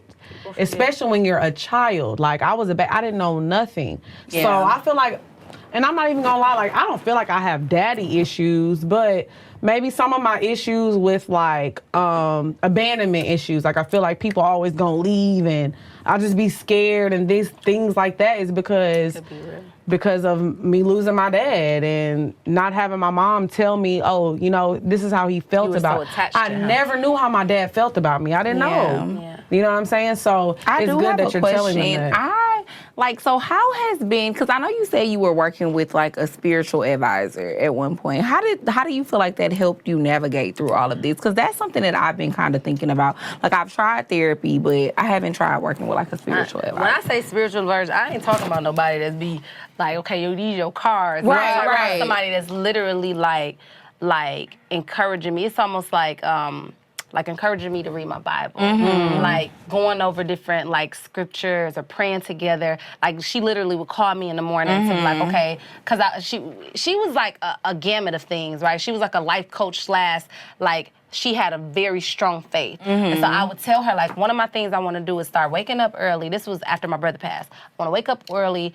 And I want to start, like, really activating my prayer life because I don't be praying like I need to. I don't be reading my Bible. I don't read that often. Like, that's how I was kind of feeling, right? And so she was like, I'm going to call you at, like, what time you want to get up? And I'm like, I want to get up like 5:15. I'm going to call you 5:15 every morning. We're going to start with a prayer. You get what I'm saying? So she was like my accountability person. So she would, girl, I would be on that phone, like, hanging out the, like, my legs wrapped around 8 up, not wanting to get out the bed, like, okay, I'm here. I'm praying, that's right. Like, you know, but I would make it there, and she would be like, okay, come on, like, now you ready to go to the gym?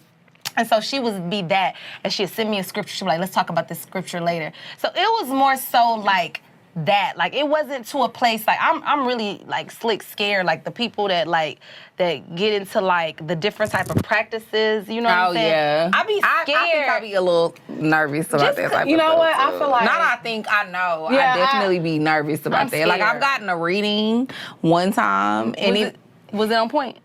It was on point, but it was scary. Yeah. Because it's like, you're not God. Like, this kind of weird. Like, who am I playing with? Yeah. Like, that's how I felt about it. And that's why I haven't did it again. I have had, it's so strange because I had a random Uber driver one day.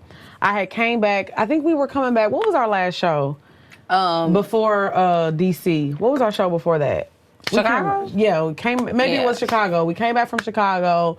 It was so random because the Uber driver had you get 5 minutes to get to your Uber. Yeah. So somebody had missed it, and then I had called her.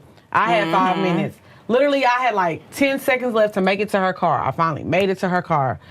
I was like, oh my God, thank you so much. I didn't think I was gonna make it. She was like, oh girl, I almost left you. She was real cool. It was an older black lady, and she was like, oh, you look nice. I like your luggage. She was just talking to me and stuff. And so she was like, asked me, she was like, well, what do you do? I was like, oh, I have a podcast. We actually on tour right now. And, you know, I was just telling her how we were on tour and how I'm just so thankful. And she was like, you know what's crazy? She was like, she was saying how she's a preacher. And she be going on Facebook and be doing Facebook Lives and stuff. And I was like, well, whatever you do, just get your message across, because I said when we started Poor Minds, nobody was listening. And you never know who you gonna touch. And it was so crazy. And she started talking about purpose. And she was like, you know what, this is how crazy life is. And that's why I was telling the story earlier. She was like, you was meant to be in my car today. She was like, because I told myself, I'm going to give myself off tonight and I'm not going to wake up in the morning. She was like, I'm going to wake up in the morning, I'm going to get on my Facebook and I'm going to preach to somebody. She was like, because you know what? This morning I got on my Facebook Live and there wasn't a lot of people on there, and I had one person telling me that they needed to hear my message. And she was like, I don't know what it is about you and your spirit. She was like, but I just needed to share this with you. So I feel like for me, I found comfort in the little signs. Yeah. You have to pay attention to the small signs. So for a long time I was searching, like, who do I need to talk to? I need to go to my therapist. I need to go to this. I found comfort in, honestly, myself. This may sound crazy. When you walk into my house, I have my whole house. I love a little home decor. So I have my little table when you walk in, and my mom's ashes are right there. When I walk in the house, hey girl. Just like she here, I find comfort in that. So I feel like sometimes as people, we always search for somebody that we need to talk to or something. You need to find out what is going to heal you and what makes you feel better. You know, I feel better when I'm just talking to my mother like she's here. That makes me feel better because she always talks back. That's how I feel. Right. So I think a lot of times we are searching for outer experiences and outer things when that's not what you need. I talk to God and I talk to my mom. You don't need no middleman and no middle person to do that because you're gonna receive that message. Yeah. You were the most important person in his life. Whatever he got to say to you and things, and so you were his angel. His baby girl. No, yeah, me. Whatever your daddy has to say to you, that's what I'm saying. He's gonna, that message is going to come to you. And I love my sister down, but I know I was my mama favorite. Let me not do that. But no, I feel like whatever, and like I said, whatever my mama got to say to me, baby, she gonna let me. You know my mom. Yeah. She gonna let me know. Yeah. So I feel like a lot of times in your healing journey, look within. Look within. Look within. And don't care what nobody else got to say about it, how nobody else want to judge it, because people got all the answers. Yes. People got all the answers, but it's deal with, you got the answers too. And rely on you more than the people, because you equipped. You know what I'm saying? Yes. And especially you more if you're equipped connected. than you think. And especially if you're connected, and especially if that's something that you're in search of. You know what I'm saying? What you're in search of, you really do find. You know what I'm saying? You look and you will find. You know what I'm saying? You will find it every time. And when you want answers and when you want confirmation and all these different things, they come. The signs come. And I know me, I've experienced all of the signs. I literally experienced signs to the point to where certain things should I do this? Should I do that? It was like birds knocking on my door. Every single morning. It's gonna happen physically to where it kind of freaks you out. And then it went from one bird to two. And it got to the point to they would come like clockwork. And though that sign in itself, I was like, oh, so this must be my brother and Adolph. Yeah, they coming together hello. But and people say, oh, maybe they see their shadow. I'm like, look, for both of them to see their shadow and come every morning at 8 a.m. I'm telling you. But that's why I say you have to pay attention to the signs. I'm a strong believer now. You know, sometimes you got to go through things. And when people would say things like, oh, this, that, I would be like, okay, you're a weirdo, you know, but now going through I used to think that too, but then it's so crazy because now I really feel like I feel my dad's presence around me all the time. And I used to think it was so strange when people would say that, because I'd be like, how you feel this person's presence? What do you mean, girl? It's probably just cold in the room. Is he touching you? Yeah, it's probably just cold in the room. What are you talking about? But I literally feel his presence around me often. I do. I'm not gonna lie to y'all. I done got so bad with my mom. Like I was like, girl, don't you got somebody else to watch? Go see Jackson. Go see my sister or something. Like, but I did. My friend, like, she's into all that stuff, but she was saying the reason your mom visits you all the time is because you talk to her. You invite her presence girl, I talk to her all the time. So I think that's important of the healing journey. You know, like, don't be afraid of that other side. Because it's a good spirit. Yeah, none of us know what happens, but, you know, we know that we are loved by our ones that have passed on. So I feel like one thing about the healing journey for me is just acceptance. Accepting that they're gone and developing a new relationship with their spirit. Exactly. That's very important. You know? What you like a little poor? I'm telling you, girl. She did that. When I tell you, my life is totally different now. True, That's true. I mean, because like I said, my mom you can't change it, so you have to my mom was my best friend. And I ain't Drea. Like, we had a photo shoot the day my mom passed. And it was crazy because I knew it. I called you. Well, you always have said, like you always say all the time, which I think is so crazy, obviously, just because I went through it before you. Right. But you always be like, oh, Drea, you're so strong. Like, you're such a strong person. But, like, no, friend, you're really a strong person, too. Like, but, you know, you I never had to go through nothing. My mom, my sister babied me my entire life. But, like, you've been going through it. Yeah. You've been dealing with it, and you've been doing an amazing job. And it was like the day of, and it was just not like, easy, you know? I called you. I was like, my mom not answering the phone. I said, something is weird. You were like, oh, maybe she walked to the mailbox, or maybe she went to the store. And I was like, you're right. Maybe she did. And my mind was telling me, listen to Drea, but my heart was like, girl, I know. I just knew, you know, when you just know, you know, and I just knew, and it was like, at that moment, I think that the first week of I really can't remember a lot because I was out of it. And I didn't drink for 3 months after my mom passed. I didn't drink at all. I didn't either. I don't remember a lot from the first 2 weeks of my mom's passing because everything was a blur. Y'all, I wish I was getting fucked up. Like,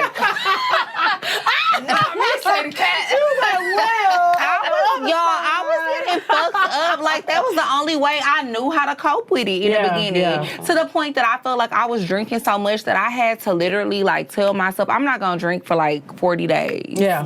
And I stopped drinking for a long time. Like, well, not a long time, but for 40 days. Because I wanted to do it for Lynn. And I was like, I'm not going to drink for 40 days. I just have to do this for myself. But literally, when my dad passed away, I was getting so fucked up all the time. Because that was the only time I felt like I didn't, like, feel anything. Feel it for real. Did you not really feel it, though? I felt like it was making me feel that way. In the moment, yeah, I'm not really feeling it. Like, I'm doing so many other things. Like, I'm having so much. When you got by yourself or got sober, did it crash down on you or anything, or no? You was cool. You kept going. Nah, it would crash down on me because I remember literally the night my dad, the same day my dad passed away, we had to go do the show. We had to go record the show, and then one of my other friends, she came over. We ended up going out, got drunk, smoked hookah.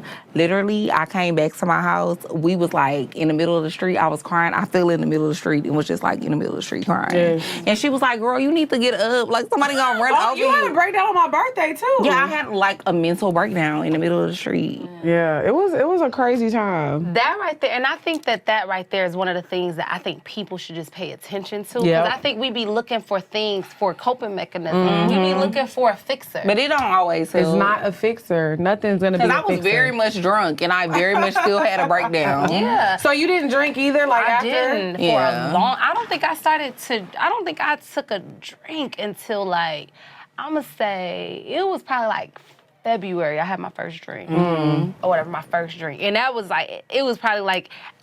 It took a long time before I got drunk. Like, I'm probably just, like, it'll probably just be something like, okay, my girl, like, you know, let's just go get a little drink. And I, like, whatever. But I was scared because I really didn't know, like, how you were going to react. Yeah, because I knew that, like, I knew I was, like, super, super hurt. And I think that I was, like, you know, one of the things I know with my losses, like, when my brother passed, the media tried to, like, the news, just the news. Right. They didn't, this was just regular, you know, local news. But you were, like, in that area, like, people knew y'all. Well, no, it wasn't even that. Like, they didn't, it wasn't even that part of it. It was that they wanted to report, like, a drug deal. Well, they didn't even say a drug deal. Oh my God. A transaction gone bad. And I'm like, oh, hell no, you not. Like, I'm a fighter at heart. You know what I'm saying? So it's like, you're not about to try to paint this picture like my brother was on some bull. You know what I'm saying? Like, it was a drug deal gone bad. And so I went into like, I'm about to set the record straight. Right. No, he was not. He was a man of God. Like, I wanted to set the record straight. So I had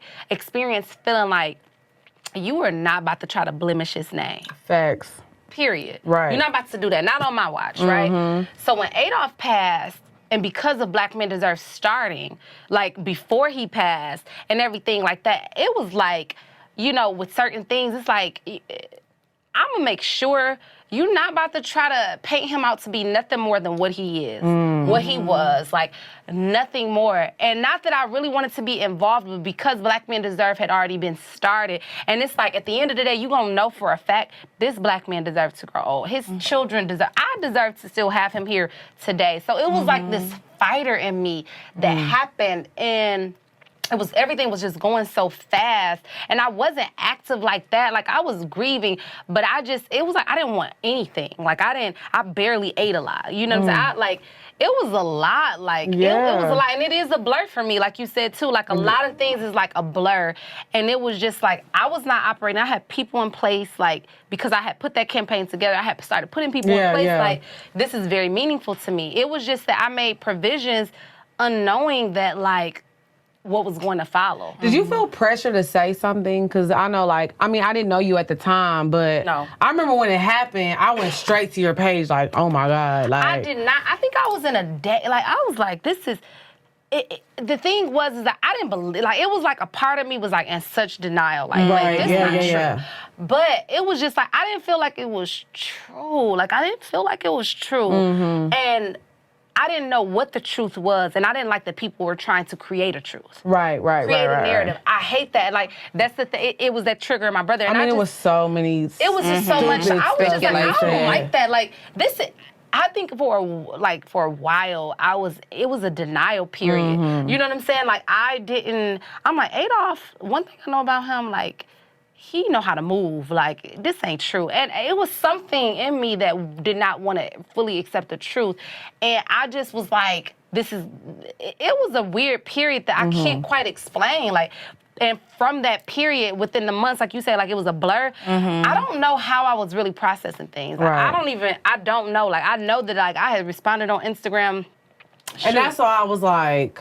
But it was like, I think that in that moment, I can't really 100% just say where I was mentally, because it's a blur for me. But I know that I didn't feel like this can't be real. Like, this is not real life.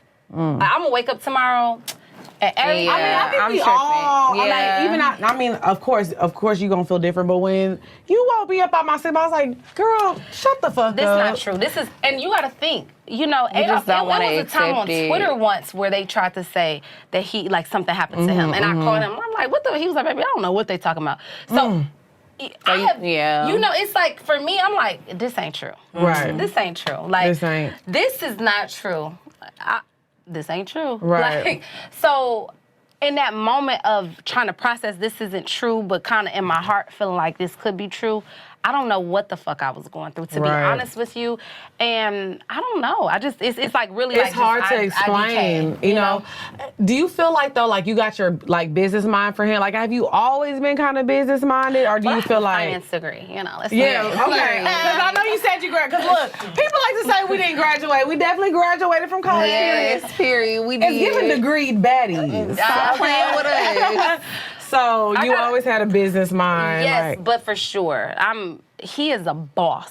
Facts. I was like, you my chocolate boss. I call him my chocolate boss. That's right. Like, he was a boss, and I watched him. It wasn't like he would sit me down like, okay, class is in session. Like, no, but I watched him.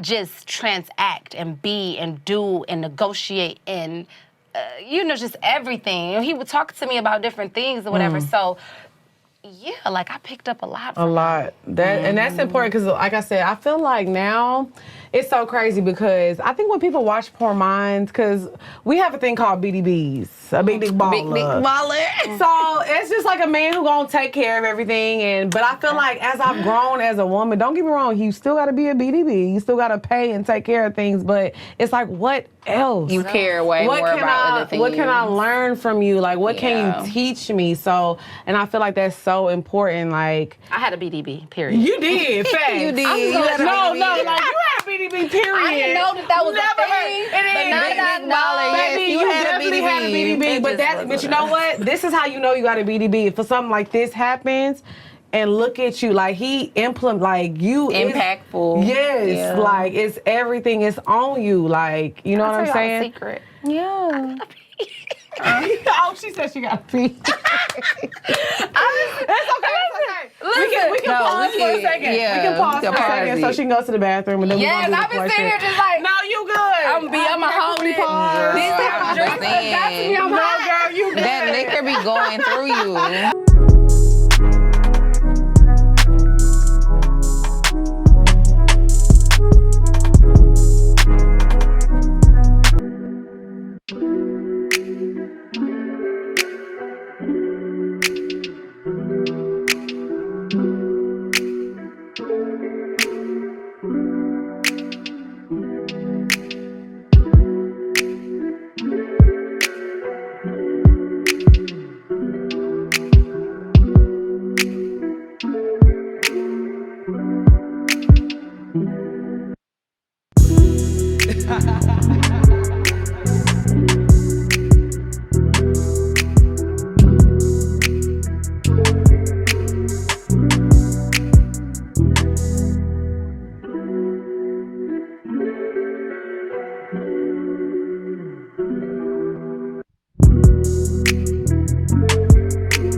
What's up, y'all? It's your girl XP. And it's your girl, Dre Nicole. And we are here to talk to y'all about HelloFresh. Y'all know this is fall season. This is a time where you're supposed to be eating healthy and getting that body right, period. Yes, we love HelloFresh because it's 25% cheaper than takeout, and it saves you time going to the grocery store. You literally can get pre-portioned ingredients right to your doorstep. Yes, and the best thing about it is that they have seasonal recipes. So, y'all know me. I love a good bean. I made the black bean pepper quesadilla. When I tell you, it changed my life. Yeah, I love beans and I love peppers. You know what I'm saying? Right. That's all right. Mix up my it all alley. up, whipped it up, and the best thing about it, everything comes pre-portioned, so you don't have to like measure things. It's super easy. Everything gets delivered straight to your door. Yes, 20-minute prep, 20-minute cleanup. Yes. We love HelloFresh. So all you have to do is go to HelloFresh.com/PourMind65 and you can get 65% off plus free shipping. That's HelloFresh.com/PourMind65 and use code PourMind65 and you get 65% off plus free shipping. A word from our sponsor, BetterHelp. What's up, y'all? It's your girl XP. And it's your girl, Dre and Nicole. And y'all know we are here to talk to y'all about BetterHelp.com. Yes, y'all know we love BetterHelp. We have both been using BetterHelp for a really, really long time. And one thing that I love about talking to a therapist is that it can help you become a better problem solver. Also, the BetterHelp app is super easy to navigate, so it's easy to change counselors and talk to your counselor at any time whenever you need to. Yes, this has been such a crazy year for me with losing my mom, going on tour, and everything that I've been dealing with. And BetterHelp has helped me so much. I was so blessed to find an amazing counselor who works with my schedule as well as hers. And if you have a problem with your counselor, they make it super easy to switch. So what you're going to do is go to BetterHelp.com/PourMinds. That's better, HELP.com/PourMinds. And you're going to get 10% off of your first month. So if you've ever been skeptical about getting therapy, this is your sign to start now and just try it, okay? So yeah, I feel like that's what's definitely important because I feel like when we first started this show, it was definitely given like, oh, you got the money, and that was it. But it's so much more than that. You know, like I said, he really set you up for success. You know what I'm saying? And like I said, it's not an opportunity, but you're prepared. You know, like you have taken the steps to prepare, you know, yourself for your second chapter of life because unfortunately for me, I never thought I had to figure out what life is without my mom. Yeah. So you got to figure shit out. So, but thank God she didn't exactly prepare me for this, but the things that she left. To prepare anybody. Yeah, you're not ever going to be prepared. But the things, the gems that they left for you, you can make it. That's why, like, we built different. All three of us, we just different. You know what I'm saying? So, the only thing I'm gonna say, I've probably said in times like I feel like I was being prepared because I think that, like I said, my brother was the precursor to grief, right? So that was the thing that broke me completely down, right? So where I had to be picked back up and go through therapy and different types of things. And when this happened, it broke me down again, but it was in a different type of way. And I think that at this point, like I had understood when losing my brother, I was like, man, you gotta learn how to like still acknowledge a person, you know, be there. How you ride for your brother? How you gonna show him even in his death, like that you still got his back, that you gonna look out for his family. So it was like stuff like that I was talking to myself. And when Adolph passed, it was like, it broke me down. And it's like, how I'ma still ride for him? Like how I'ma still show him? And I'm like, the one thing I know for a fact, like, Adolph care about the most is like our children, right? Yes. Our children mean the absolute most to him. And another thing that I know for a fact about Adolph is like both of us admired how we parented our children. The way we loved, like I loved how he loved our children and he loved how I took care and loved them. Like it was like I don't care if the world was crashing down and burning, like, you know what I'm saying, and everything was going wrong, but we were like, we damn good parents to our children, right? We could come together and be on one accord. And so it's like, I remember in the beginning of everything happening, I was like, I'm about to cook a meal because he would want me to, like, you know, he would really like be so proud that like they not eating out today, right? Because that's not. And you're not slacking. I'm not slacking, and that's not. He know like that's not even something like we already talked about eating and food and stuff like that. He would appreciate that I cooked them a good meal, you know what I'm saying? And I need to probably just add that to my thing once I get back into my routine of just cooking them meals because they would appreciate it. He would he would be like, me, I'm so proud of you. Like, I know for a fact if he could come down and have a conversation, he would be like, how you still showing up for them and being there for them and making sure that they good, even despite your own hurt and pain. Like, I'm proud of you. He would be so proud. And the thing is that he wouldn't expect anybody else to be able, like at that capacity, to be able to do what I'm doing because it's like he knows that we share this mutual like love and affection for our children. So he would just, if he can't do it, like, Mia, you know what I'm saying? I feel you, but they need you. Right, and that's why I say it's you. Like it's in you. It's built in you. Like nobody else could have done this job for him and with his seeds, but you. You know, it's a. Like I said, it's a hard journey. It's always a hard thing to talk about because it's like it's just such an unfortunate situation that I feel like everybody has to go through. You know what I mean? In life, just grieving and losing somebody. But I do feel like, like some of us, we be built for it though. Yeah. We be built for it. And I'm going to tell you, last little story. I was looking at during the time of me like working with life coaches and spiritual coaches, in like 2017, I had wrote down like, my mission in life is to share my experiences to help make light of someone else's, right? In short, it was a little longer than that. But when I look and I stand at where I am today, I'm like, it's so many people that's grieving. I've gotten letters, emails, all type of things of people like, how do you do this? I lost my significant other and I shut myself in a room for 3 months. Like they said like so many different things and my heart will go out to them. And I'm like, I don't understand how you doing it. And I'm like, I don't either. But I feel like that me writing that down as a mission in my life, God put something. He planted a seed so deep inside of me. I don't even know when he did it, how long ago. I'm I don't know when it happened. I don't know when it happened, but I can acknowledge that a seed has been planted in me. And for me to have to have wrote that down, inked it, you know what I'm saying, in 2017, came back like again and reiterated it in 2018. It was just like, I feel like a part of my purpose in life right now is to help people navigate foreign territory. You know what I'm saying? Like, just be able to share my experiences. Like, look, I know you're hurting right now, but don't cut yourself. It ain't. Life will continue to go on, and you will understand new meaning, right? Be there for your children. Don't lock yourself inside your room. They need you. Bring them in. Y'all all cuddle up in the bed together and reminisce. You know what I'm saying? Cry together. Talk about it. Be there for one. Like, your kids need you because they hurt. Like, whatever I can be able to share my experience that I've had and the several losses that I've experienced. I feel like it's time for me to be vocal. Not so much just because clout is the last thing.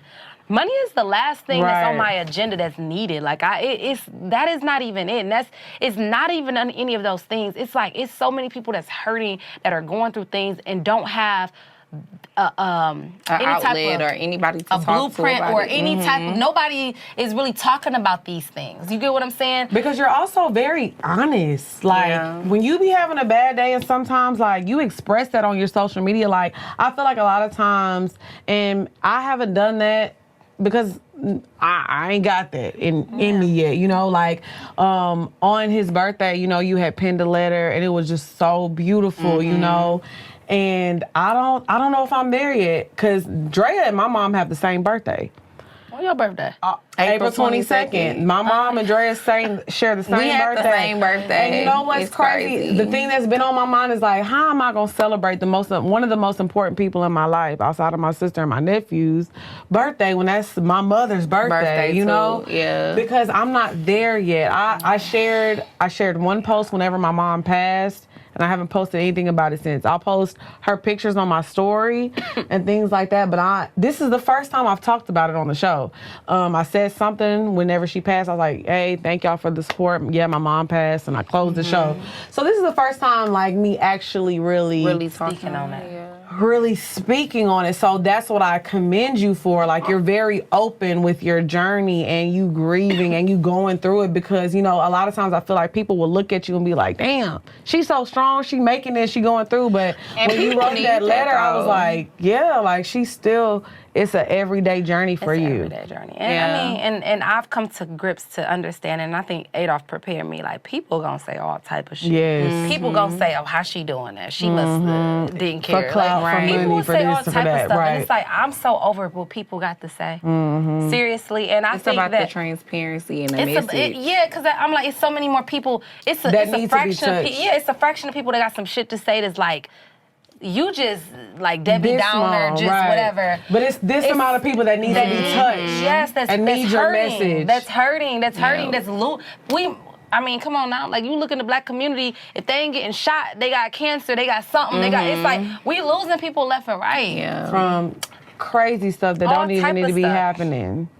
So people just need some type of help and insight on how to heal from that. You know what I'm saying? And the only thing I can share is my experience. And from my experience, when my dad passed when I was 19, I didn't talk about, like, I didn't talk about him. Social media, and when I was 19, I was like, 2010, I think? 2010 or whatever the case may be.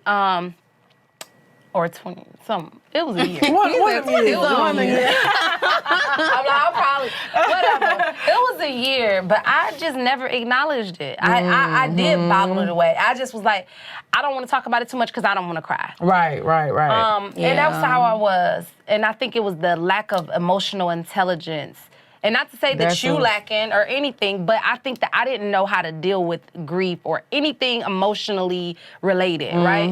So I just avoided it. And so I think when my brother passed, I was older. Right. I had went to therapist after therapist after therapist. I think that I have gotten much more in tune with my emotional state and stuff like that. I was older. I say that again. And then, I mean, you also had children, too. I had children, and because I could say and recognize, like, oh, I'm effed up. You get what I'm saying? Like, I recognize real off top, like, oh, I'm effed up. So I need some help. So I sought out help. And so, you know, I just say all of that to say, at this particular point, I learned how it's that expression of love that helps me through. Yes. You know, I expressed my, like, you know, through creative expression and stuff like that, how I felt about my brother, that built my spirit. You know what I'm saying? That was like something that I needed, like for me to be able to express my love for him. So when Adolph died, that's what I had learned to do, was to express my love. Like, I can't leave it in. It ain't supposed. I need to express this. You know what I'm saying? Like, I just need to express it and let it out and let it continue to just like reach him as it goes out. Like, it's gonna go up into the sky and like he catches it or something. I don't know what happens. And that's what I was saying earlier. I feel like that's why I feel like my mom comes to me, because I talked to her. So you coming out and doing these interviews and talking about him, like, that's what you're supposed to be doing, is like spreading that. Yeah. People need to hear that shit. And I'm trying to get to a point too to where I'm more like that, because I do think it has a lot to do with emotional intelligence. Because for a long time, I just never wanted to, like, I'm the type of person, I just don't want to talk about shit. Like, I just bottle it all up inside and I try to deal with it internally and deal with it how I'm gonna deal with it. But I never want to talk about things, because even when my dad passed away, I think my dad had been gone for probably like 2 months before I actually like came on the show and said something about it, or like made a post about it on social media, because I just didn't want to accept the fact. And I just, what you said about and talking about it, you have to accept it. No, you do. And recognize, okay, this person is a spirit now. You know what? It's crazy, because y'all know me. I play about everything. It was crazy because after my mom passed, I had already set up like my cosmetic surgery I was getting done. And I was thinking about canceling it and stuff. And I was like, man, I had already told my mom about it. She was like, yes, girl, I can't wait to see it. Like, she was all excited. And I was like thinking like, okay, well, what if something happened to me? I was like, oh my God, my sister gonna have to deal with my mom. I was like, well, you know what? At least my mom be like, at least you died doing something you love, bitch. And you up here being a bad bitch. Right. Fuck it. Turn up. Get that body, girl. Get that body, bitch. Do what you gotta do. That's why I said, come on, Miss New Booty. yes, period. And that's why I said, and at the end of the day, my mom was like, my baby bad. Because that's what she used to say. I know she looking out like that, like, period, poo. And y'all still not fucking with my baby. And y'all never will. Period. Okay, Stop so playing. now we gonna get Into the bow. Hey. The bow. Ow. The bow. So I'm not gonna lie, for my bop of the week, I'm gonna make my bop of the week a Dolph song. Me too. Cause this was a song. This was one of the time I had my first little BDB girl, and he was trying to impress me. Like, when I hear this song, I think about you. So Dolph had a tape with Key Glock, and he had this song called Juicy, and he was like, "You remember Juicy?" Yeah, Juicy was about Juicy. And he was just like, yeah, whenever I hear this song, I think about you. So I was like, oh, I know he loved me down, which he didn't, but that's my bop of the week. If you ain't never heard Dolph Juicy, that is a bop, girl. That's a bop. That's a bop. I know what my song is. What's your bop? R&B. Facts. Rich nigga bitch, that's my song. Yes, because Meg ate, she did what Because needed Meg ate, and then just, she- I mean, who don't want to be a rich nigga bitch? a rich nigga bitch, I feel period. you. Big Right. move. Okay, Big well, move. What's your I feel you. I'm not mad at neither one of those, but my favorite, or my bop, is my favorite, and it's my song. It's what I call my song. Okay. And it's him and Vito, where he like, you know, talking about You Got It There, You Got It remix. That was he was talking about. Oh, yeah. Just in case y'all didn't know. We clear the know. record. I just want you to know. But honestly, I feel like if you, because you were saying earlier, like, people didn't know he was in, like, if you know, like, everybody knew. Because he was, like, not, like, he was a very stiff nigga. Like, he was not, like, he was very stiff. He was not playing. So, if you was a fan of Dolph, like, you knew, like, oh, baby, he loved his girl Adolph down. was so funny actor. I was like, listen, if she suck your dick, like, I mean, like, I'm surprised. But I feel like that's the type of nigga. Yes, that's the type of nigga you want, though. He, like, that's all you gonna end up doing. Like, listen, like, it's nothing else you coming best from believe, me. like, I'm gonna be honest with you, like, because people are like, how could you? I'm like, listen. If she listen, I'm gonna end up being like, so you would have to be something so like, and I'm not even talking about your body or nothing like that. No, you as a person. You would have to be. And they don't got it. Yeah. Let me tell you something. I worked in a club for a very long time. I got stories about all the rappers.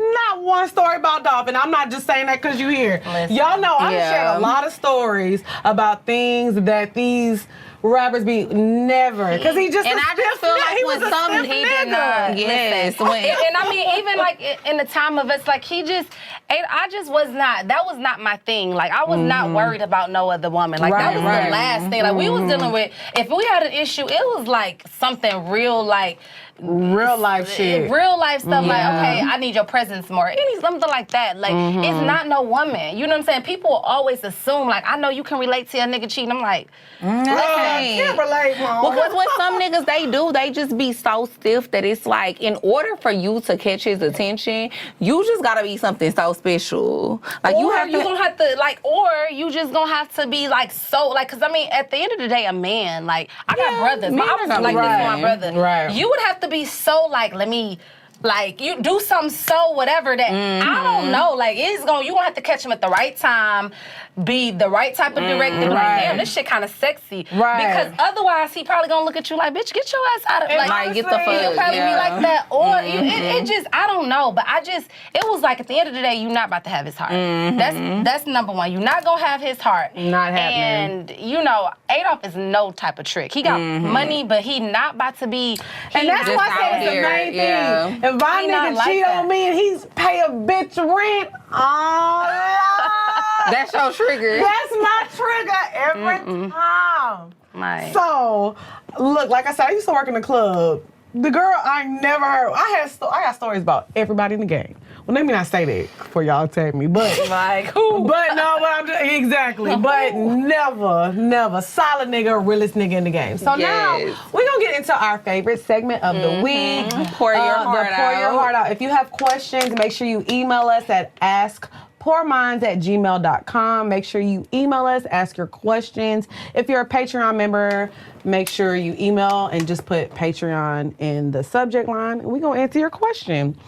Okay, so question number 1. It says, hey, Lex and Drea, y'all are so beautiful and brilliant, like for real, for real. I want to tell y'all how much you helped my life. I finally started my podcast and I'm 4 episodes in and ow.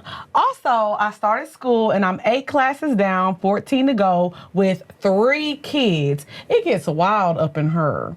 You ladies have helped me get my sexy back, and remember, I'm a boss bitch. I'm currently separating from an unhealthy relationship and I've severed ties. Things are going up and it's stuck because God is good and I stay true to myself and my kids. I love y'all for real and y'all my therapy, and forever grateful for what y'all ladies do. Thank you. That's cute. Aww. So we don't be fucking up everybody life. Yeah, because we be asking for testimonials, and sometimes they be saying shit, and I be like, bitch, I lost my man. Fuck you, hoe. Yeah, they be like, you dumbass hoes. Look, I knew I shouldn't have listened to y'all. I be like, ooh, yeah. Oh, now they be mad at us now. I can't keep a man. Why would y'all listen to my advice? Look, shit. You gotta be smarter than that. Okay, question number 2. Hey, loves, I just found y'all on TikTok a few months ago and now literally binge listening to y'all at work. It makes my days fly by. I'm a 28-year-old woman and have been with my man the last 3 years, and we have 2 kids together. We are very wealth-driven, and our main goals are to get out of the workforce and build businesses and a portfolio of properties to leave for our children. In the entirety of our relationship, my man's mom has been in my presence maybe twice, where I wasn't rubbed the wrong way by her. Majority of the time, just her being there makes my ass itch because she's a complainer. She will invite herself to dinner at our house and complain the whole time about our plant-based diet. She's loud and always over-talking, so I just don't care for conversation with her anymore. Me and my man have been discussing buying a house next year, and his mother suggested we get a 6/7 bedroom house together and all pay extra to pay the house off in the next 5 years and do it over again to start accumulating property. I'd be down to do this if this was the right people, but his mama, not an option for me. Your home needs to be a place of peace, and I ain't walking on eggshells in my shit because you know niggas be sensitive about their mamas. Any advice for how to have this conversation carefully?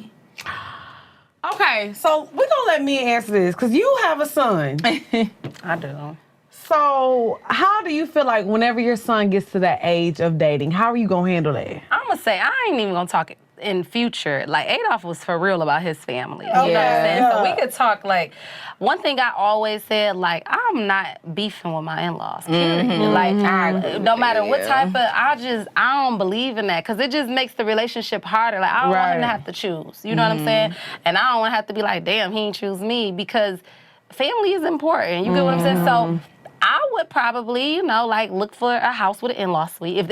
If this is a non-negotiable and they really going for this, okay, they got like whole garages with a whole apartment. Right, They do. Yes. So I would, like, you know, look for that. Or I would look for, they got homes with basements. Like, they got a whole What's her name? kitchen. Candy got a house like that. She do? Her mama lived like, I don't know if she still does, but on one of the scenes of Real she lived on the Housewives, property. Yeah, she had a little house on the property back for her. So honestly, if ever I was gonna get married, my mama was definitely gonna be on the stage. But what do you do if like his mama insufferable? Because that's how it sounds like she making it seem. Then what would you do in a situation like that? It's one of them type of things. Like, it's just like, get to a point like, training yourself that, like, I'm the same way. it's like, I ain't gonna need let sis, like, okay, sis, well, listen, what you want to, you don't like plant-based, because she don't like plant-based. Girl, make her a So you just hamburger. gonna make her stay. Like, Make her a little and I would, you know what I'm saying? Just because I would be like, when I would be plant-based, my family didn't want it, so I would just go ahead, and that's what I think he loves me even more. It's like that extra mile that you go to appreciate him or his people, you know what I'm saying? It's like, I would go ahead and be like, look, I ain't eating that, but here you go, like, enjoy, you know what I'm saying, child, like, or I'll take out, you know what I'm saying, like, call in something especially for her, and, you know, I know it's probably like, I ain't effing her, people will like to say that, but it's like, it's not about that. Your man will appreciate the gestures you make for the people, if you know, like, embracing the people that he loves, you know what I'm saying, and I know with my brother, when him and my sister-in-law first got together, it was hell because everybody didn't get along, you know what I'm saying, it was some friction there, and he used to like, man, like, I always dreamed of my wife and my sister, and we sat out, and I, like, because I love my brother, and I'm like, so you didn't get along with her? It was just a miscommunication. Right, okay, It was the very beginning, you know, they was young and married. They was like 18, 19, 19, 20. So I don't know shit about no relationship. Right. I'm like, come on, let's go. I'll just move down here, let's go. He like, all right, let's go. So she'll be mad, like, you didn't ask me. And I'm like, girl, this my brother. This my brother. yeah, That like, makes or sense. she, you know, so I was just young, but at the same time, when he expressed, like, it's important, when I talked to her and I got to know her, relationships, period, like, you gotta learn how to accommodate people. Like, what you know, like, it's just a part of it. You know what I'm saying? And so I would just be like, I'm gonna accommodate this situation. But like, okay, I made this. All right, y'all, good to see you, man. Yeah. Go on, take care of your business. It's not that serious. And stop taking things so Personal. I think sometimes moms say things and it may offend you. Girl, let that shit go on one end out the other. Just let it ride. I be talking about this all the time on the show. Don't be like my mama. She beat up my granny, but Beat up your granny? Yeah, but don't do that, y'all. That's not Don't beat up. And my daddy still stayed with her too. That's how you know Barbara put it on him, now. Right. Not Barbara got that one. I can't. See, that's something that's so, I can't. Barbara see this episode and be like, what? Why you tell my business? Well, she know I already done talked about it before because everybody knows. I mean, like the family. Everybody knows. She beat my granny up. So try to get along with her, you know, just for the meaning of y'all's family and the growth in y'all's future. And he gonna love you for that. I promise you. He gonna, especially if that's his mama, like he love his mama. Right. He gonna appreciate that. I promise you. Get my bees with honey. Let everybody know where they can find you, what you working on, what you got coming up, all that good stuff. Yes. So you can find me on my personal page. I am Mia Jaye on Instagram, but for my businesses, that's really like, that's the meaningful stuff. Like, what I got talking about ain't shit, but Black men deserve to grow old. It's important for this Black community to put our heads together and to support and advocate for the message, because I'm tired of seeing our Black men and boys being killed by one another, right? And I'm sure you tired, because don't nobody want to keep getting knocks at their door, that they little cousins, they brothers, they uncles, they daddies not coming home because of that. So find me for that on Black Men Deserve to Grow Old on Instagram, or bmdtgo.com, you know, shorten that thing. You can also find me at the Mom and CEO on Instagram and Fresh Start Kids. That's the nonprofit. That's where we ain't really live and pushing over there. I'm gonna be honest, because it's a lot going on. Right. And I'm like, You've been everywhere. Like, you got a lot going on. And the board been like, when we gonna get together? I'm like, I'm gonna call y'all in a minute. It's just, I'm overwhelmed, like seriously. So eventually we'll get back to like doing things and really, really pouring into the community. But follow and turn on them notifications when we do. Because you won't be like, oh, I ain't know. Right. When we get started, we ain't stopping. And that's a fact. Well, thank you so much. This was a great episode. This was so good. I'm so glad that we finally, because you know what, we've been wanting to talk about this stuff for a long time, because we've been dealing with a lot. So, I'm going to close this with one of my favorite quotes. It's your favorite quote. I don't fuck with these niggas because they shady. These bitches, they just want to have my baby. Born in the 80s, crack baby, as I was. I'm just playing. Thank y'all so much for tuning in. We'll see y'all next week.